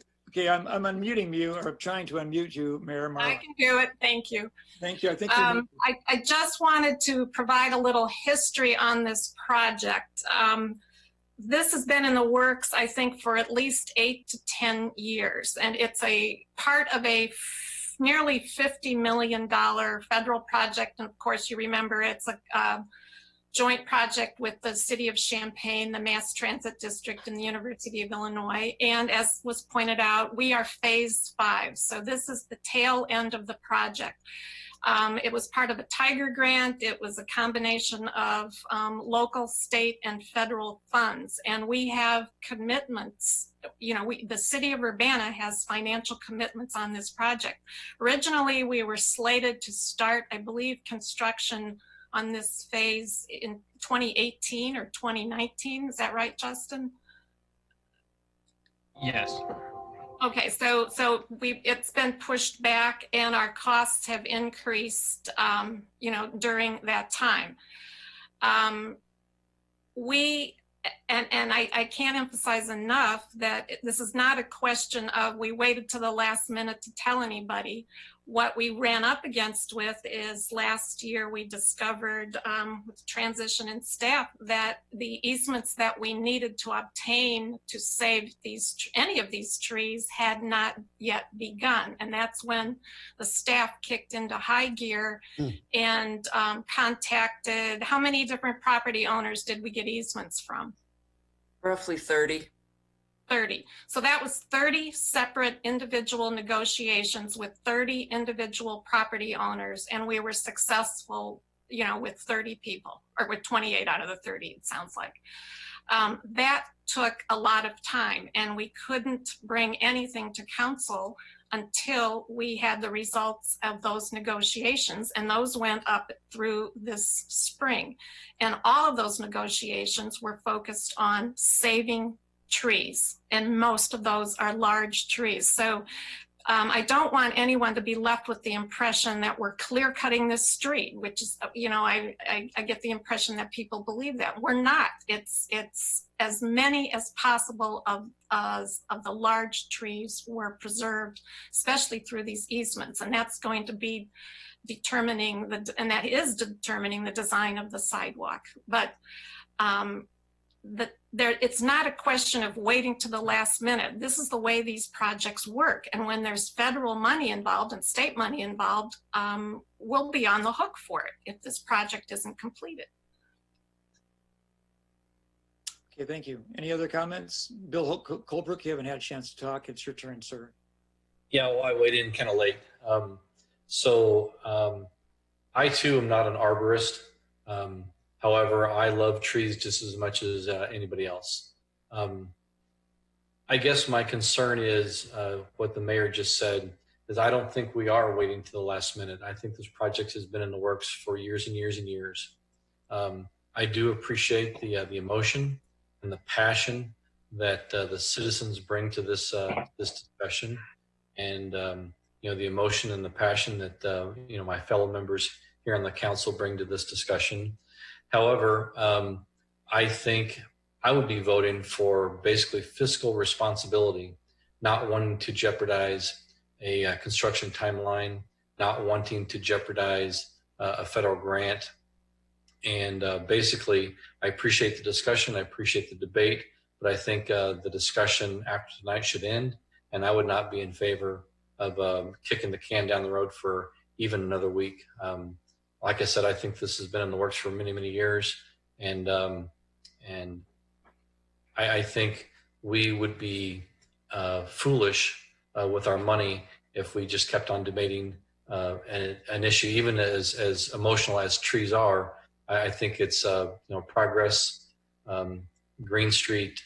I think we would be best served if we trusted the endless hours as described by our staff members, multiple people that have weighed in, that have knowledge with trees have weighed in, and there's only 2 trees on the entire list that have not been graded in some form or fashion as being susceptible to damage and or illness.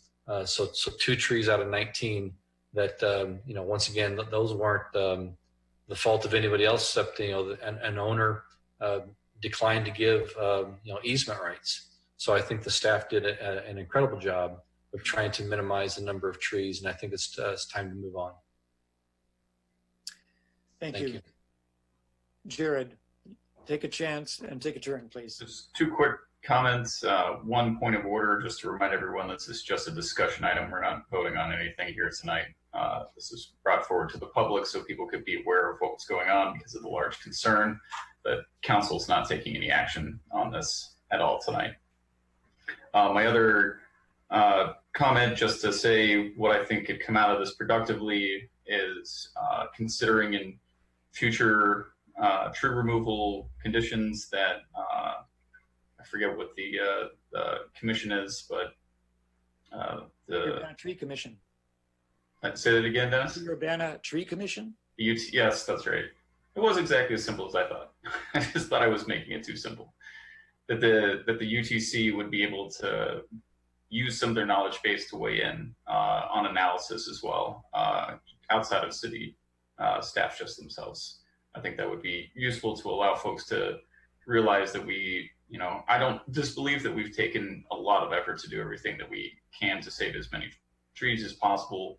And we are planning 47 new trees, though I do understand that it's not a net negative carbon wind at the time. It will be over time, but not at the time of their planting and the others removal.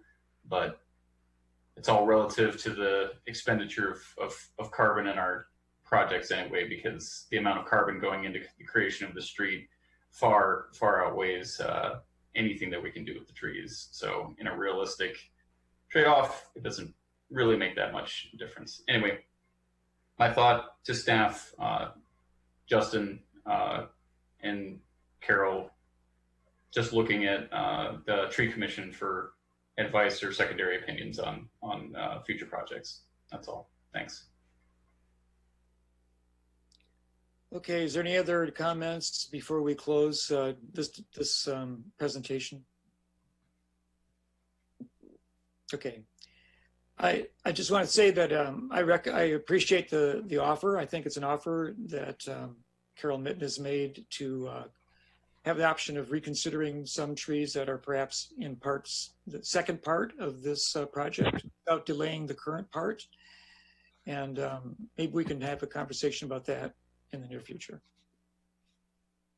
We'll give you an update as soon as we've done our analysis.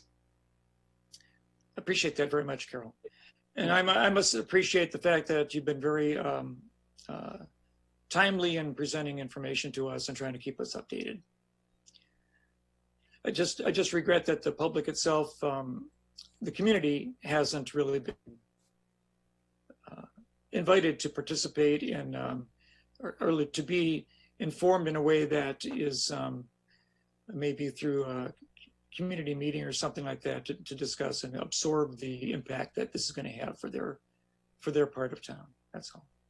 I think that when this issue is behind us, it's probably worth having a conversation about how the council wants to review designs for various road projects in particular, because, you know, we've talked tonight about trees, and we really, which is fine, that was fine, but to have a proper discussion, you have to have the discussion that we have had internally, which is about balance between trees and infrastructure.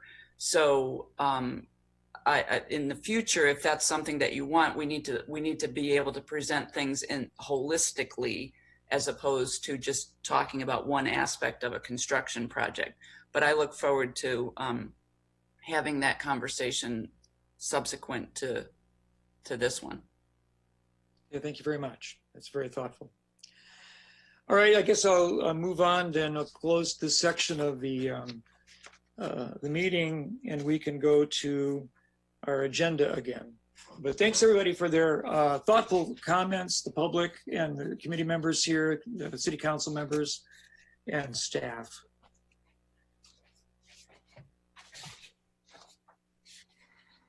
Will there be a staff report at this time?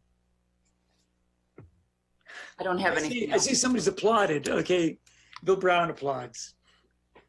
I was just applauding staff. They did a good job. Yes, okay, very good. All right, no staff report at this time? Okay, thank you.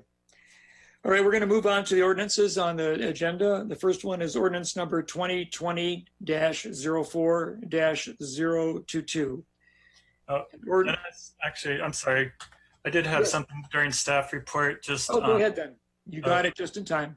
Yeah, that's really the only time we have to kind of propose future topics during our committee of the whole meeting. So I'd like to take the opportunity to propose a future topic in 2 weeks to review the reports that we're to be receiving from the Citizens Police Review Board and the Human Relations Commission. I know back in October and November, I asked for one of the reports on taser use, and we still haven't received that, and we haven't received sometimes. So I'd like to suggest that as an agenda item in 2 weeks. And if we have reports from those commissions at that time, annual reports or something, that'd be fine. If not, then we can just discuss among ourselves the current status of the city code and whether that's adequate. As far as reporting goes, I don't want to delve into any functionality of the commissions or anything, just the reporting. Okay, very good. And now, Mary Alice, I recognize you. I don't know if usually for agenda items to be added, we need a second. And if that's the case, I'd be happy to be your second, Bill. Thank you. All right, so we have enough response from the council to place that on the agenda. You are requesting it for 2 weeks, the next committee of the whole? All right, thank you. Well noted.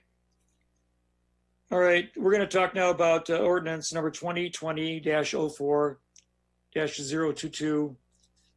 This is an ordinance amending the Urbana City Code, Chapter 14, Section 14 through 7, regarding schedule of fees, subsection A, liquor licenses. This is those fees from July 1st, 2020 through June 30th, 2021, the fiscal year. Who would like to make this presentation? It says finance. Okay, the Mayor Marlin. I'm wearing my hat as the local liquor control commissioner tonight. So just to recap for the public, you remember back in February, the City Council passed the new liquor code that's going to go into effect on July 1st. This is code that was completely rewritten over the past year. And then in April, on April 20th, you received and placed into on file the proposed liquor license fee schedule, and that was separate from the liquor code itself. So in the past 30 days, we sent it out to all the licensees, asked for their questions and comments, and then there were a couple of questions that council had raised at the meeting last month, so I wanted to address those. We received a total of 3 responses from existing license owners. We've been in contact with them pretty much constantly over the past 2 months due to COVID related things. But in terms of response to the liquor license schedule or liquor fee schedule, one person just said, looks great, looking forward to the new code. We had 2 other responses from current licensees, and we've included the entire email correspondence between the Kate Levy, who's our Deputy Liquor Control Commissioner, and I'm not going to go over those tonight, but you have them in your packet. And I think we satisfied, or at least responded very thoroughly to their concerns. And then you had couple, at the last meeting, council members had 2 questions, and I can address those, and that was also in your memo tonight. One, the question was why we set a fee of $4,000 for the annual fee for the Class Inc., which is the incubator license.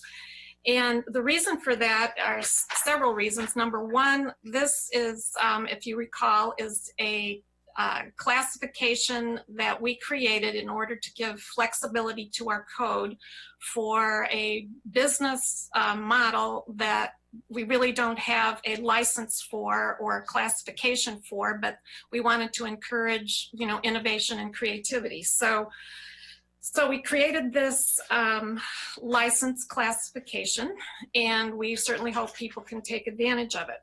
The reason there's a fairly high license fee attached to it is the labor cost attached to this. This is going to be a custom license from beginning to end, or a custom experience from beginning to end.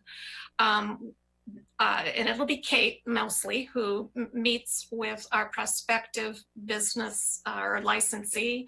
It's going to involve multiple meetings, well, probably phone calls today, but perhaps in-person meetings at one point or in the future. It's going to involve possibly, they're going to have to develop a business model. They may need business counseling, not from us, but we'd be referring them.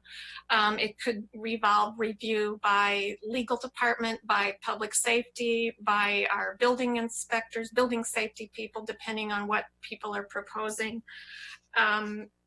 It's basically, and then probably familiarizing people with state and the state liquor code as well. And it's just going to require a whole lot more work with one individual proposed business than we typically have.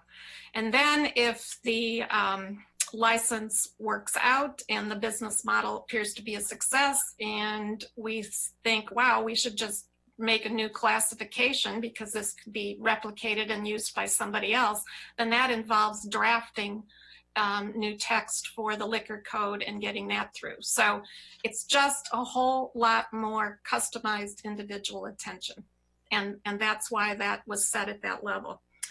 And then the other question we had was related to the microbrewery license. And when you look at it on the surface, there was an astronomical increase from the microbrewery license. And that is because in the old system, or the current system we're operating under, the microbreweries currently have to get the microbrewery license, plus they have to get another liquor license depending on what they want to do, and sometimes another type of thing. So we folded everything into one license, and the actual cost to the owner to do business under the old system and the new system is within $50. And if you want to look at one example, in our downtown, we have a microbrewery. They have an MB2 license, which allows them to brew on the premises and sell.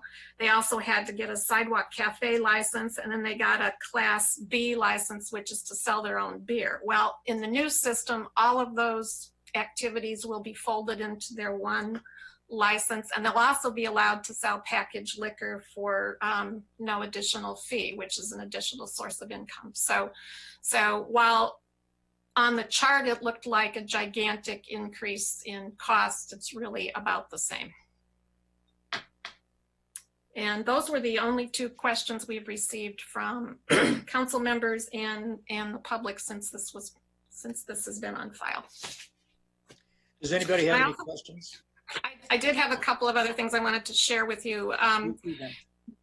Given the COVID, you know, everyone is, well, our bars, our licensees, our liquor licensees are among the hardest hit by the pandemic because there are bars and restaurants. So, and I said, we've been working very closely with them constantly since the beginning of March to help them adapt to their new way of doing business and to get through this time. But we're gonna try to make this as easy as possible for folks. If a licensee doesn't want to renew, and the renewal period is actually coming up, starting, they need to renew by June 19th. And then, as I said, the fiscal year starts July 1st. If they choose not to renew, for example, if they're still closed, they can postpone the renewal. There won't be a late fee, but they will if there's, as long as they're completely stopping the sale and service of liquor, but they can renew at their convenience, and we're gonna waive the late fee application and we'll prorate it for the year. So they won't have to pay for the whole year. And we always have the option of people being able to pay their liquor license fee in installments. So some owners in the past have chosen to do that, so they pay in July and December. And I have a feeling everybody's going to do that from here on out. And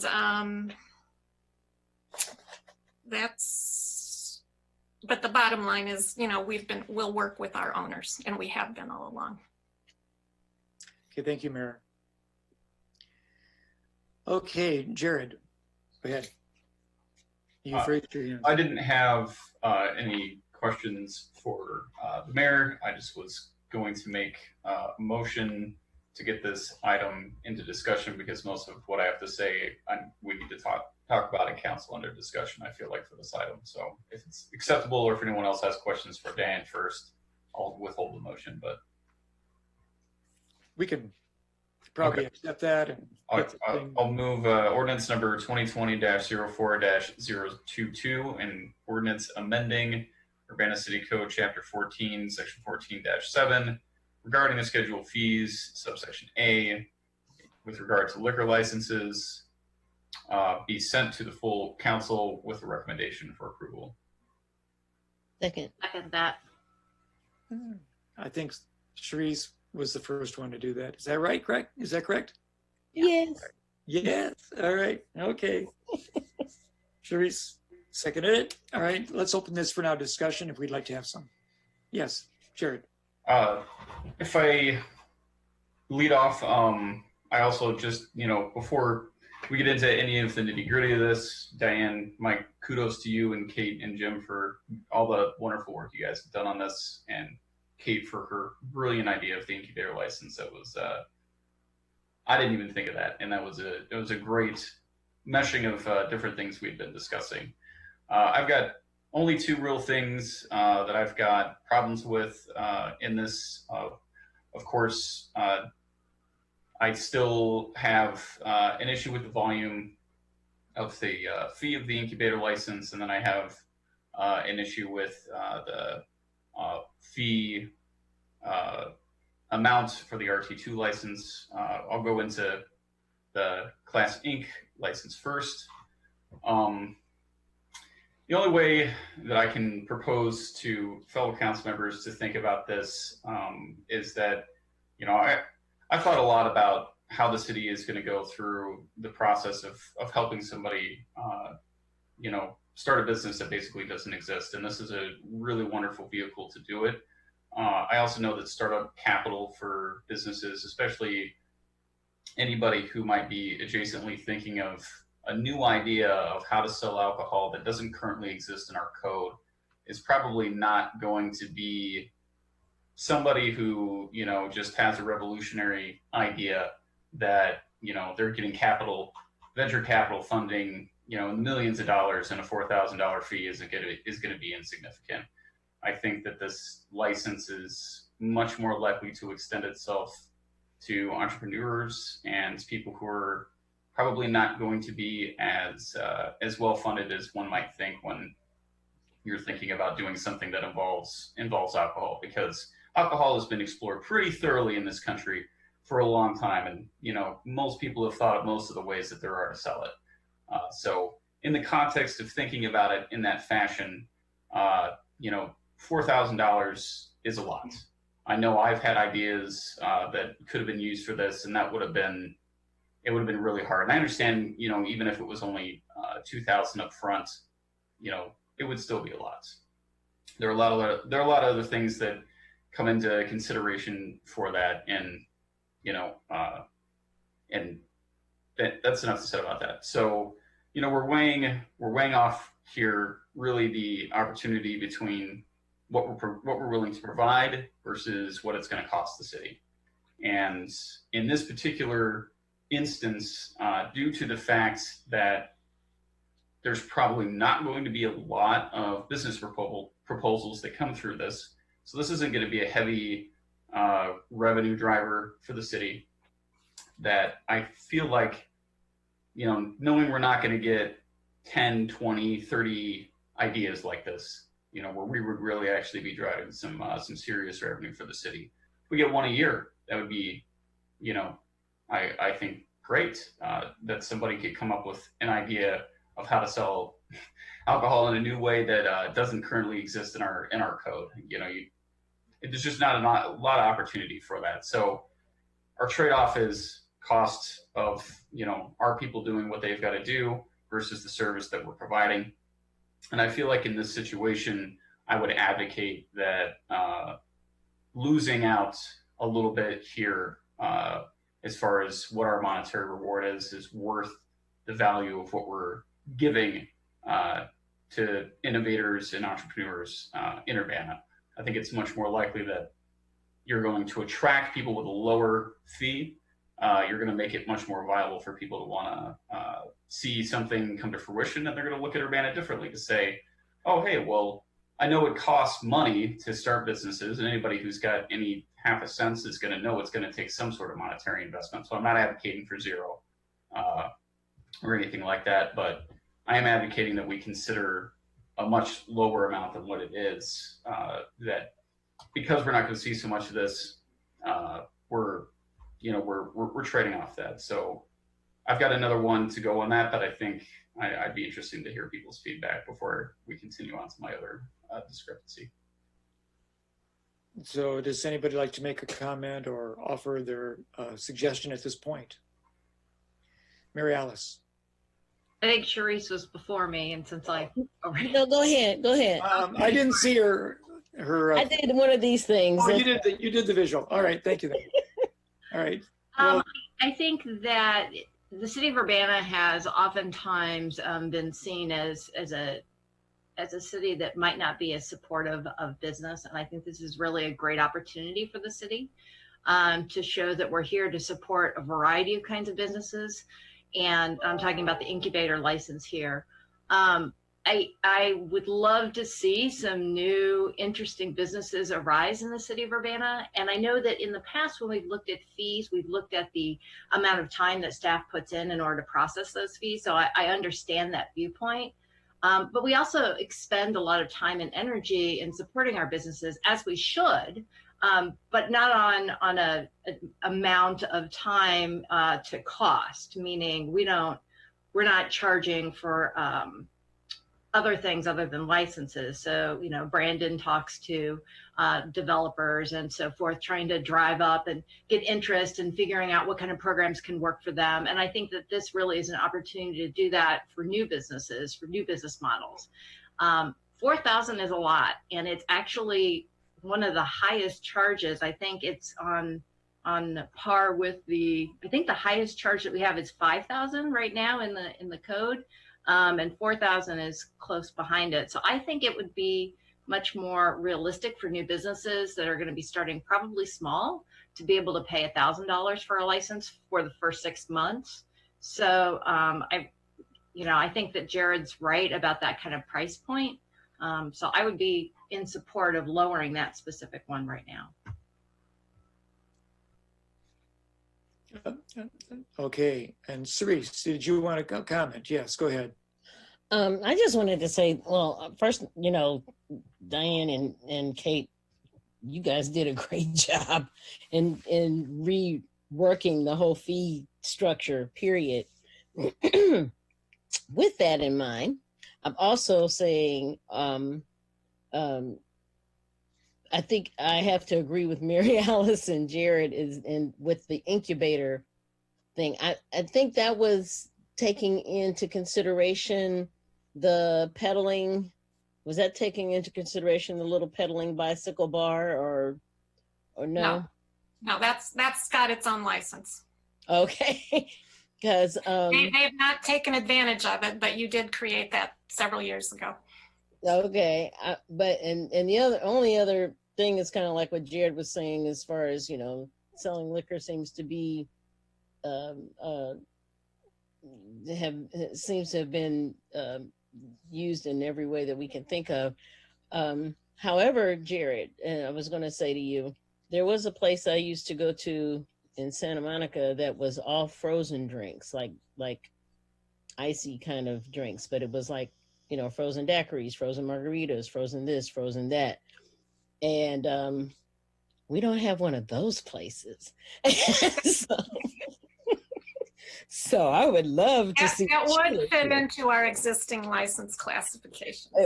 It might work in the incubator thing, but I do think we could probably stand to lower that fee, in the sense that because of the fact that especially where restaurants and so on and so forth are concerned, usually you never know where it's going to go, if it's going to catch on, how long it's going to take. And if somebody dropped $4,000 on a incubator fee, that may be cutting into other budgets.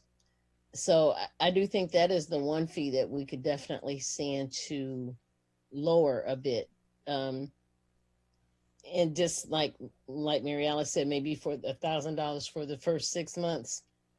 If it catches on in that first 6 months, or I would even go so far as to say probably 8, just to see, then the chance that we could create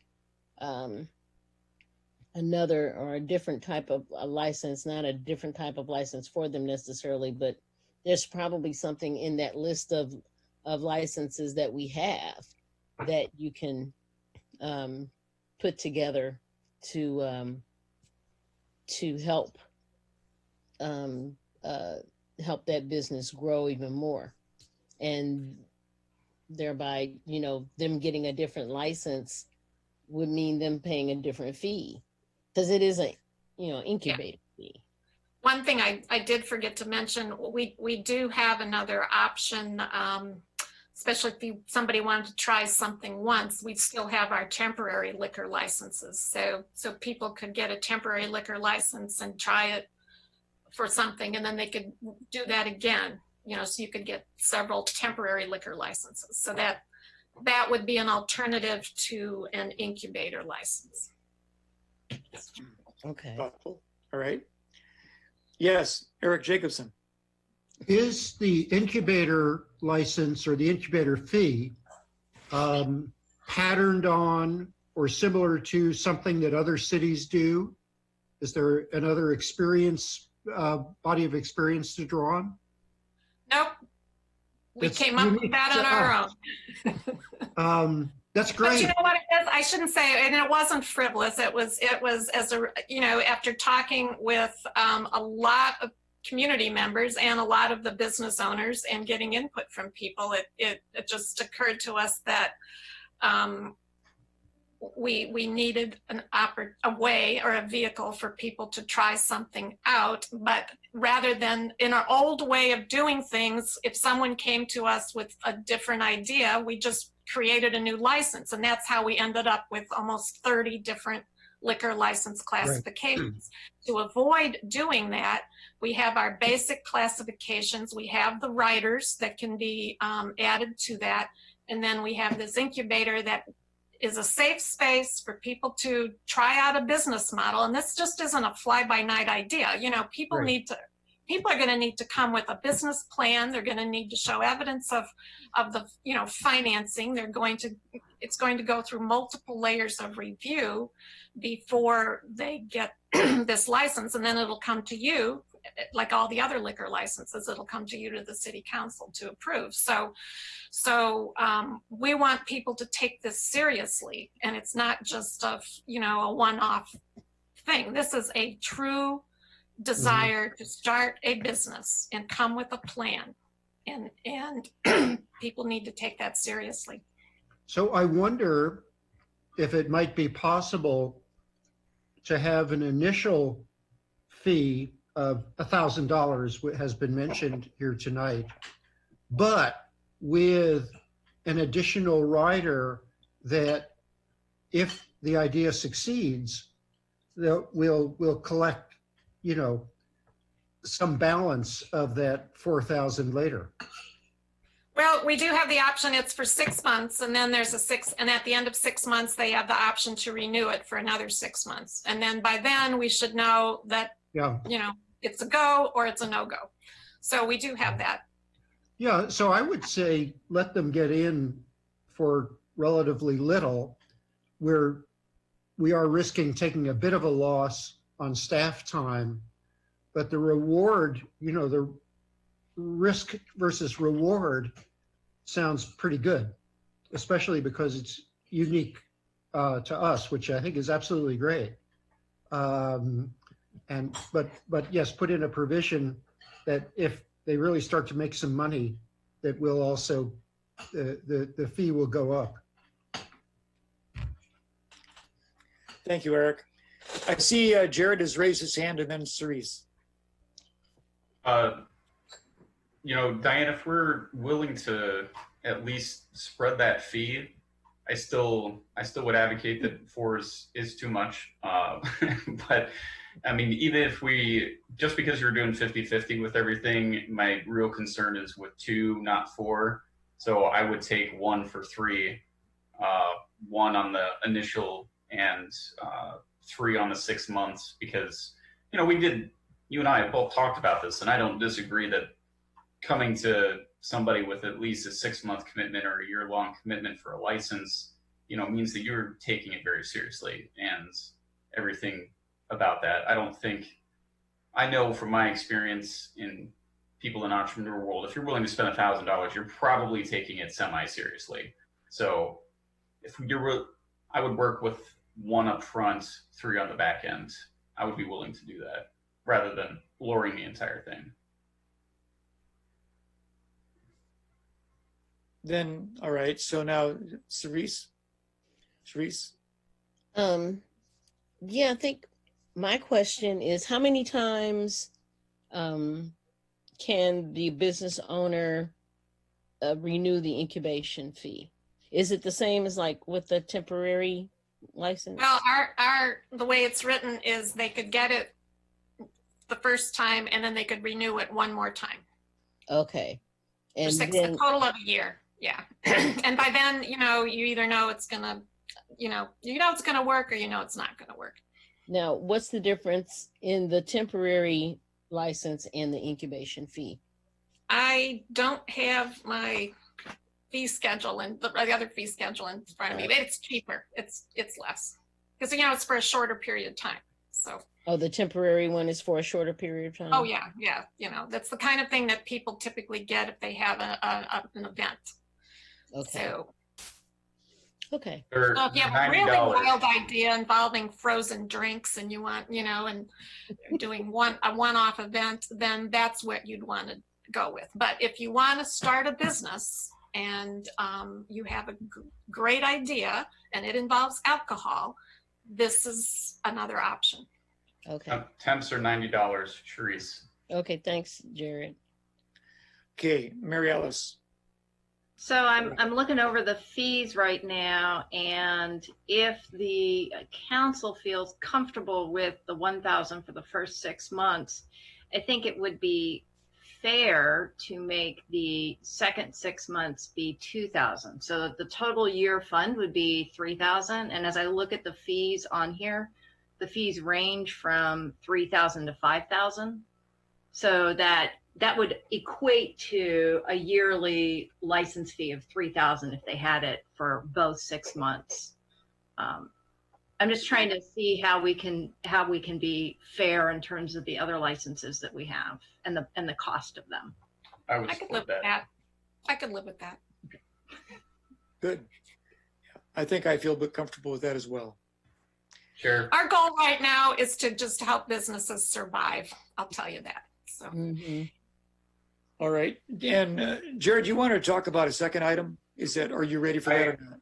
I did, but I want to go ahead and propose an amendment at this time before we discuss the other item, because they're separate ideas. Okay, I'd like to propose that we change the Class Inc. license to a $3,000 license with an initial fee due of $1,000 and a secondary fee 6 months later at $2,000. I'll second that. Okay. Okay, made by Jared and seconded by Charisse. Further discussion? I don't see anybody. All right. Are we ready for a vote? All those in favor indicate by saying aye. Aye. Aye. Aye. Any opposed? Okay, we make that adjustment. All right. That's part of our work tonight on liquor. Do you want to continue now? Sure. The second one is the RT2 fee. So I did a lot of number crunching on spreadsheets and looking at fees are going up, fees are going down, how to, what's the best way to, judge fairness on this. And without going into extraordinary detail, because it's already 9:20 and we still got two more things to discuss on our agenda. What I'm proposing is a reduction in the RT2 license from 3,000 to 2,500. The reason I'm proposing that $500 change is because if you think about the RT1 and 2 license, the RT licenses and the Class A licenses are essentially the same, except one serves bars alone and one serves food establishments that also serve alcohol. So they serve different places, but they essentially function the same way. And in our approach towards them, the only difference between Class A's is that we have a Class A that will allow sale of all kinds of alcohol, and we have a Class A that will allow the sale of beer and wine only. The difference in fee between those two is $1,000, $4,000 versus $3,000, an extra $1,000 to sell the alcohol for the functionality of selling alcohol in a bar only. That's our most commonly used license. The RRT license for places like Crane Alley, Broadway Food Hall, any of our restaurants in downtown Urbana. There are two kinds of licenses you can get, the RT1 and the RT2. The only difference between the two is the same as the difference between the Class A higher fee and the Class A lower fee. One allows for consumption of all alcohols, sale of all alcohols. One allows for beer and wine only. The difference between those two fees is $500 as proposed. I would propose that it would be fair and equitable for the difference to be $1,000, just the same as it is between the Class A full liquor and the Class A beer and wine only. So I don't know if there's any further discussion, but I would like to propose an amendment to change the RT2 license from $3,000 to $2,500. And could I add one bit of information? I'm sorry. Sure, go ahead, Mayor. Just another aspect to the RT2 license is we did write in the provision that if your total alcohol sales are 10% or less of the total food and beverage sales, then there's a 25% reduction in the liquor license fee. So that would accommodate restaurants, R&T stands for restaurant and tavern. So that would accommodate businesses that are offering alcohol because their customers like a beer with a meal, but alcohol isn't a huge percentage of their business. So there is that reduction is there as well. And I wouldn't disagree that that's not appropriate, but yeah, I forgot to mention that. Other comments? I'd be looking for a second on my motion. I would second that motion. Okay. Motion by Jared, seconded by Alice, Mary Alice. Others? Any more comments? Okay, I'll chip in. I thought, well, okay, I'm going to be liberal about it and say I kind of agree with Jared. All right, so there's no more comments. Let's take a vote on it. All those in favor of making the slight reduction as Jared is proposing for the RT2 indicate by saying aye. Aye. Aye. Great, it's gonna be a split maybe. Those opposed? Oh, all right. I guess we have that amendment. Can you repeat that so I can get that written down, Jared? Just a reduction in RT2 from 3,000 yearly to 2,500. Okay, thank you. All right, so if it's a stimulus to save a little bit of money, and I think everybody loves to get a bargain, let's hope this thing works out for us and we have a multitude of these people applying for this license. Let's get them open eventually. Yeah, well, you got to have someplace to serve it from and then have your customers come in. All right, so any other discussion? So we've modified the original ordinance by 2 amendments, and I think we understand what they are. So we'll take a vote on the amended ordinance. All those in favor of sending this forward to the City Council with approval indicate by saying aye. Aye. Aye. Any opposed? Okay, that goes forward as indicated. Okay, thank you. All right, let's look at my agenda again.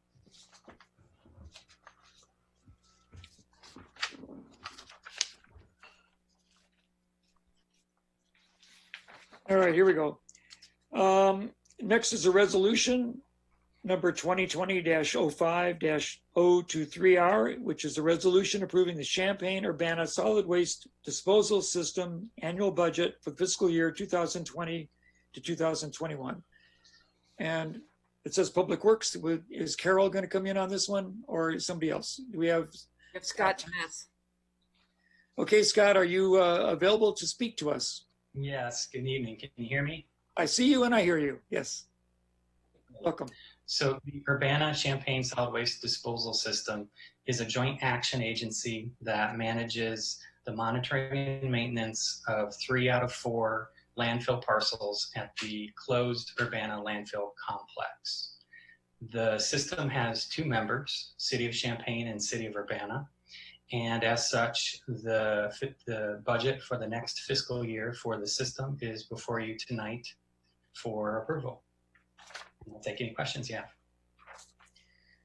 Would anybody like to ask a question? Mary Alice Wu, you have a question. Hand up. So the nice thing about this budget is that we're making money and not losing money due to the solar lease revenue. Can you remind me in terms of, if I remember correctly, they were going to pay a large fee up front and then there would be smaller fees in the next years. Is that correct? They're going to pay 15 years worth of lease up front in one check. Oh, okay. So this is a one-time thing. If they are able, so their first business, if you will, is a 15-year business of selling solar. If 14 years, 6 months from now, they find a business proposition to extend the life of that array, then they will continue to operate and then start paying us annual lease payments as well. That would be in addition to this 15-year lump sum. Okay, all right. And how much do we typically contribute? In our memo, it says that due to this lease revenue, we won't be contributing anything because our costs will be covered. So what is the usual typical amount that we contribute? It's typically $40,000 to $60,000 a year. Okay, so for this upcoming year, Sorry, I say the budget is typically $40,000 to $60,000 a year. Urbana contributes about half of that. And then the university actually reimburses 20% of the previous year's actual expenditures. Okay, so that means that this budget, I think, is for 64,000 for the total expenses. And you just said that the typical expenses are approximately 40,000? 40 to 60,000 depending. We have $20,000 in this fiscal year budget to pay for a replacement sampling well. We have a well that is not performing properly. So it's approximately 4 years that this lease will cover operating costs. Is that accurate? Something like that, yeah. Okay. Well, I don't think it's necessarily the intention that we're going to drain all of that lease payment revenue, and not make any contributions. Mm-hmm. However, the members, considering the economic impact of the coronavirus, the members chose to forego contributions from Champaign and Urbana for this fiscal year. Okay. All right. Thank you. Okay, great. Bill Brown, your hand is up. Go ahead. Yeah, just to follow up a little bit on that. So I understand, like, for maybe this year and maybe next year, we'll have reduced payments, but presumably there are probably improvements that need to be made to the surface or to more wells or erosion prevention or things like that, that we'll be able to use a large chunk of that for that we may have been putting off. I don't know if there's any that you kind of have in mind that you want to do, but I think it's important to realize that our regular payments will probably kick back in pretty quickly here. Does that sound right, Scott? Yeah, that does sound right. I think what you described are good examples of investments we want to make in protecting the landfill, or perhaps protecting everything around the landfill from what's inside of it or maybe inside of it. Certainly, I'm eyeing some vegetation removal projects in the not too distant future. We're working right now on, I mentioned replacing the sampling well, but we're doing some significant maintenance that we're hoping will not be expensive on the leachate pump and force main right now on the Cusswords landfill. Okay, thank you. Other questions? We could entertain a motion. I have a question. Yeah, all right. I didn't see that. I'm sorry. Sharice. Just ignore me. No, just kidding. I'm sorry, dear. Actually, what I wanted to do is move for resolution number 2020-05-023R, resolution approving their Champaign-Urbana solid waste disposal system annual budget, fiscal year 2020 to 2021, be moved to City Council for approval. I'll second. Okay, moved by Sharice, seconded by Jared. Other discussion before we vote? Okay, all those in favor indicate by saying aye. Aye. Aye. Any opposed? Okay, that's forwarded to City Council with approval. Okay, I think we have one more item on our agenda.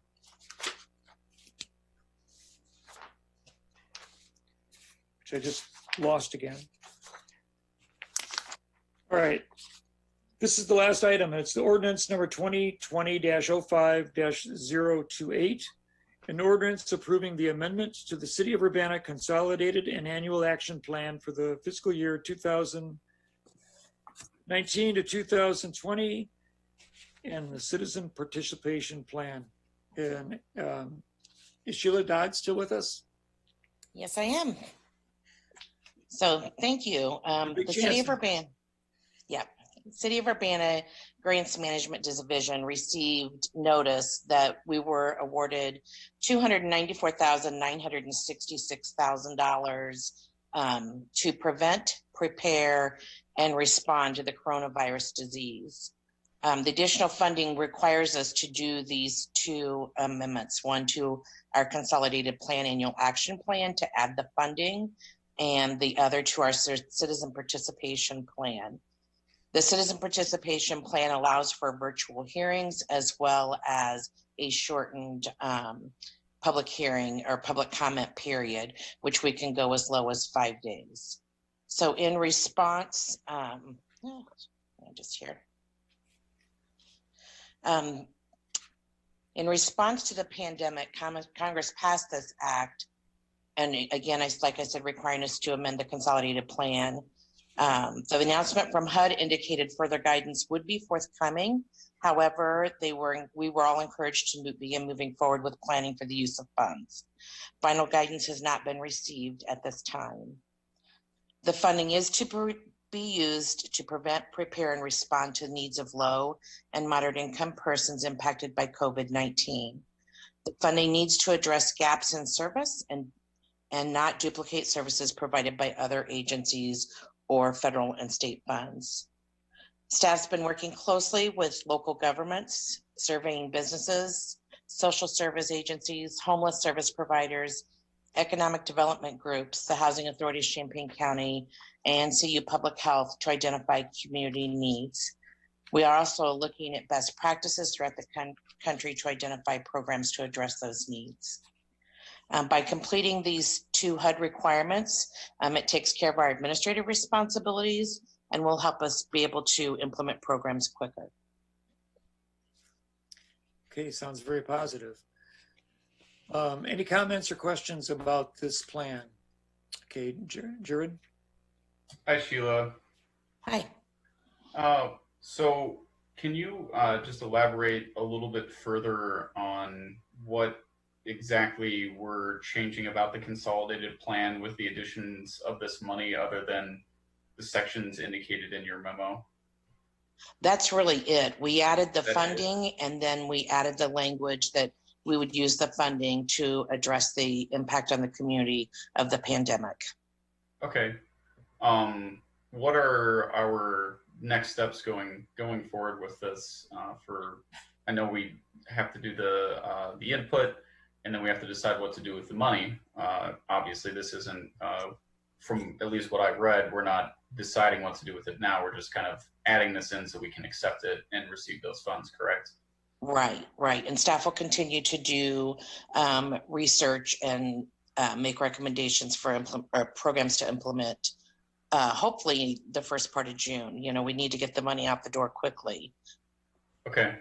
I had looked pretty thoroughly through this, and before, I just don't know what the process is going to be. So I wanted to just take the opportunity to highlight one of the particular instances, which was in, I guess it's right after the ordinance in the memo, and it's the quick guide. There was one item in there that had caught my attention, which was the second large item, assistance to businesses, including special economic development assistance and the provision of assistance to private for-profit entities when appropriate to carry out an economic development projects. And then it has those two supporting and more defining uses right there. I know probably a lot of folks looked through this and saw opportunities that wouldn't be there otherwise, and I'm certainly not advocating that this is the only place that we should spend money, but I personally know that there are a lot of small businesses in Urbana that are not getting funding the way folks need it, and in order to maintain, I know a lot of people did receive PPP loans, which is awesome and great that folks did, and that will disqualify some. But there are an equal number of people I know who did not receive any PPP funding and don't really have any other options. You know, right. Like the downstate business, I forget what the full name of that one is, through the state, but, you know, Champaign-Urbana is disqualified from that because we receive funding, and I was expecting that it was because we were going to get some sort of CDBG funding through the CARES Act, and it turns out that I was right, that we were going to. Yeah. So I don't I just want to put that in your ear that there are a lot of folks who I've let know about this since I saw this in our packet last weekend, and people are very, very interested to figure out how the city can offer an opportunity to folks that they might not be able to apply for elsewhere. So I just wanted to share that with you. Sure. We've been reaching out to businesses, you know, on a personal level just to see how they're doing, but to ask them if a program is developed, you know, what could we do to meet your needs? Because obviously there's not enough money to address the needs, but, you know, what can we get the biggest bang for our buck and help as many businesses as we can? So we are taking those things under consideration. That and, you know, potential loss of income, people losing their housing. We don't need to add to our homeless population. So those seem to be the two biggest needs that are coming up, but as of yet, no definite programs are designed. We're still in that, you know, research stage. And the fact that we can't duplicate services, you know, we're gonna have to be careful on the wording of things as well.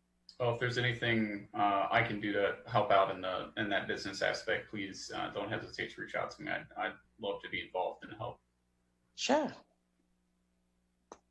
Okay, we'll go down the line. Mary Alice Wu next. Then Bill Brown and then Cerise. So I would, yeah, just as Jared said, I was really pleasantly surprised that there would be additional funds for small businesses in this. As I looked through the examples of eligible activities that the government had provided, I wanted to ask two questions. The first one is there's some information there about facilities for testing, diagnosis, and for treatment. And I just wanted to find out if we're asking for public health really to take the lead on that in our community. So that might be one reason why we were not considering using these funds for that purpose. Is that true? Yes, they seem to be the lead agency, and they've received funding as well. So that allows us to focus our funding on the Urbana businesses and residents. The second thing is that I was thinking about overcrowding within people's houses. So if somebody in a household is diagnosed with COVID and they live in close quarters, one thing that we could think about using these funds for is providing some kind of lodging or something so that those family members can be have kind of a safer environment, and we can assist in that. So that was just an idea that I had. And then the third question I had.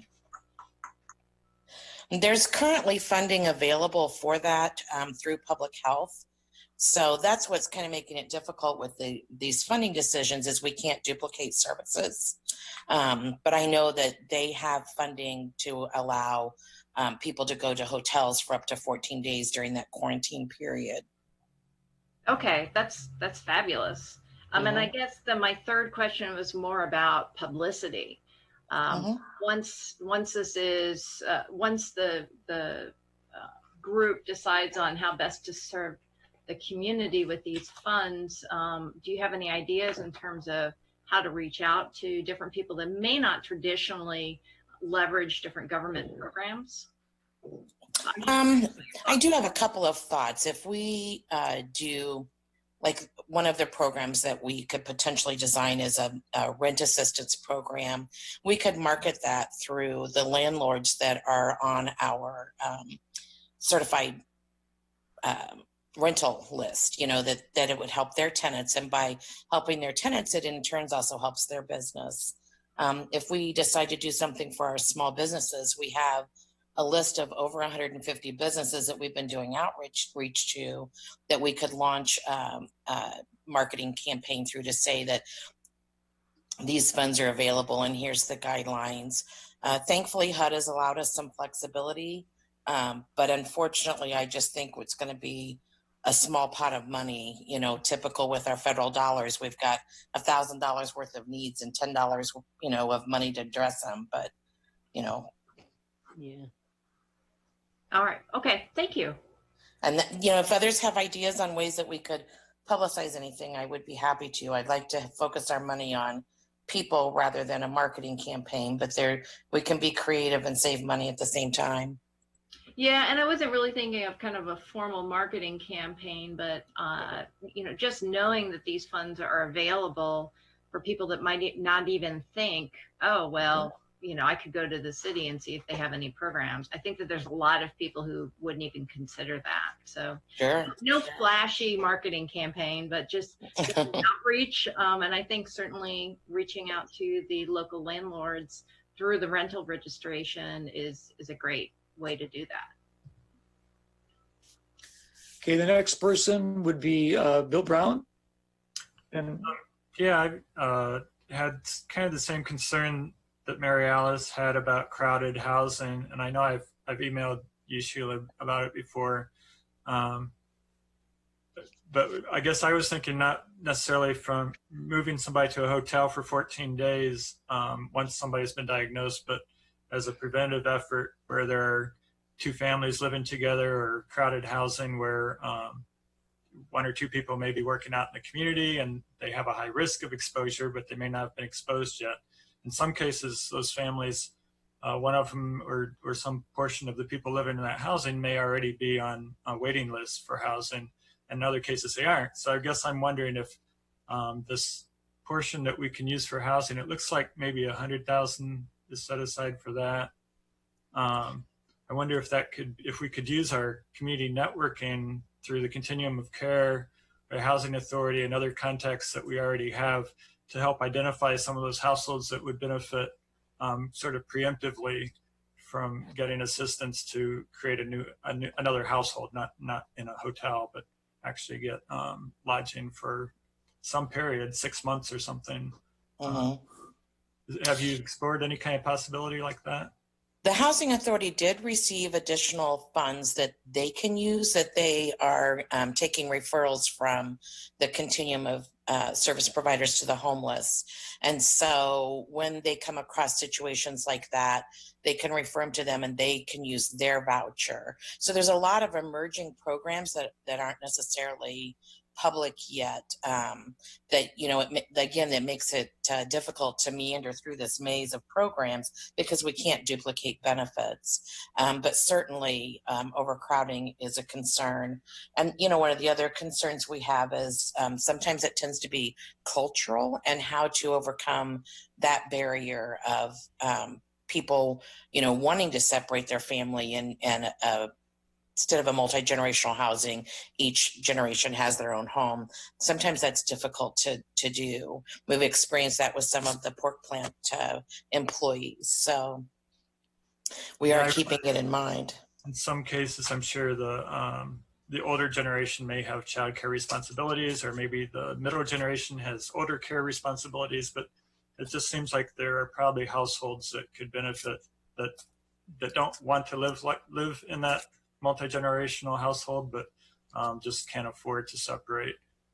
So it'd be nice if we could identify those and sort of help them preemptively. And if there's money from the Housing Authority to do that's great. But if there's a gap that if they can't respond quick enough, and we could make this sort of a quick response fund or something like that, I'd encourage you to look into that too. But I know that we're interested in that, and you're interested in that. So anything you guys know that or can do to help creatively enhance that problem, that figure out how to deal with that problem, that'd be great. Sure. Okay, Charisse. Yeah, my question was just basically, will any of the monies go toward affordable housing? Because I was looking through this and as I was reading it, and it was talking about the barriers to affordable housing. So how will we be allowed to use any of this money in any way to assist with that? The funds have to be used to prevent, prepare, and respond to impacts of the pandemic.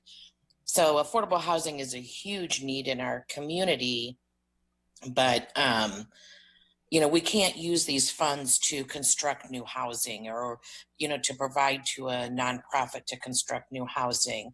But maybe we can use the funds where, say you were a waitress at a bar and you were current on your rent, but now all of a sudden you're unemployed through no fault of your own and you can't make your rent payment. We could use these funds to help somebody stay in housing. Okay. So that's where the affordable housing piece would come in.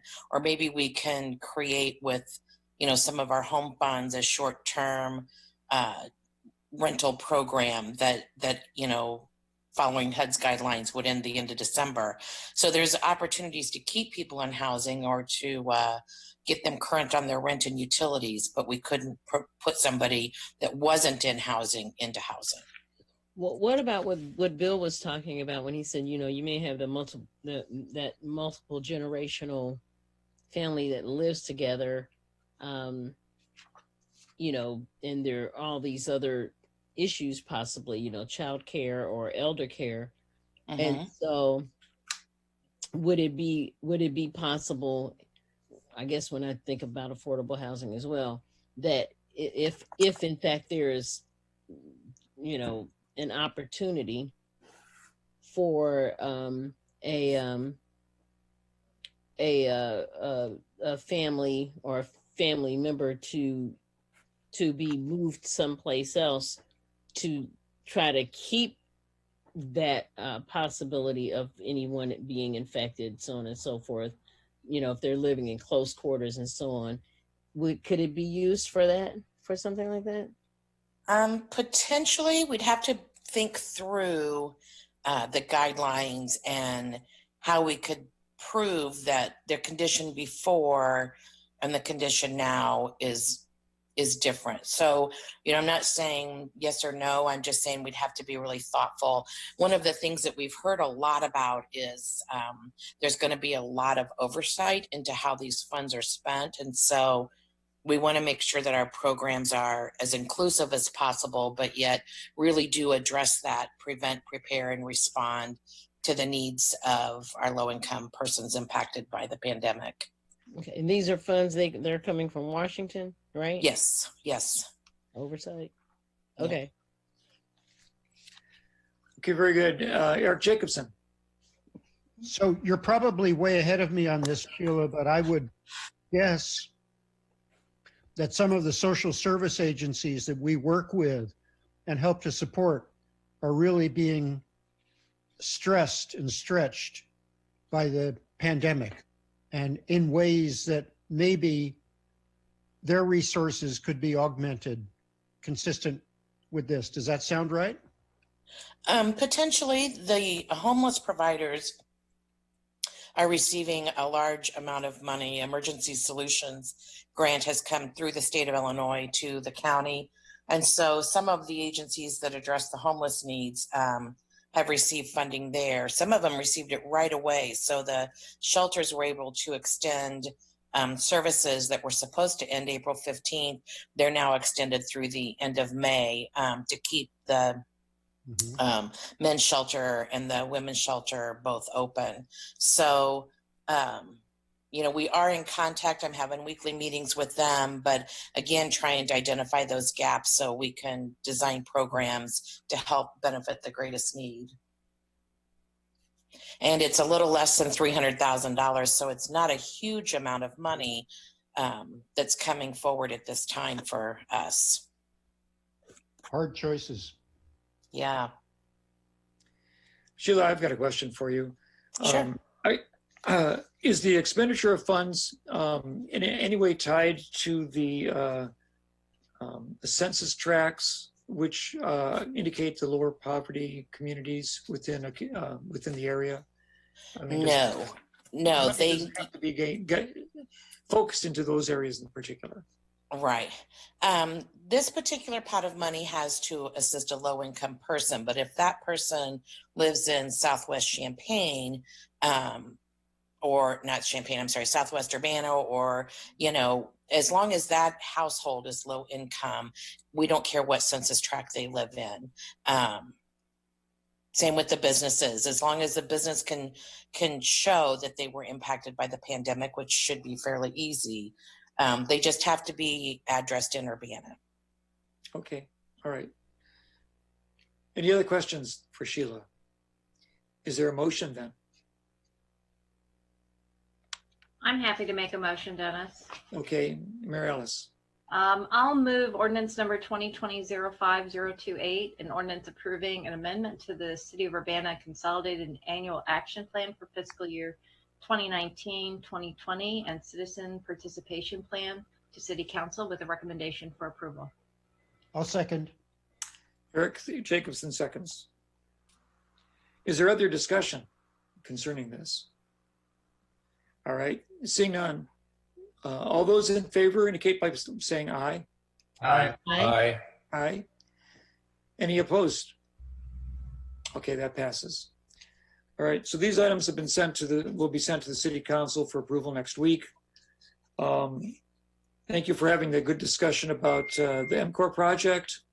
And we'll wait for an update at our next meeting to find out further information about the emergency orders and the status of the state and our community in regard to the COVID-19 emergency programs. Any other comments or questions before we close tonight? Seeing none, thank you for participating. I call the meeting adjourned. Thank you. Not everybody. Thank you. All right. Hey, John Boy.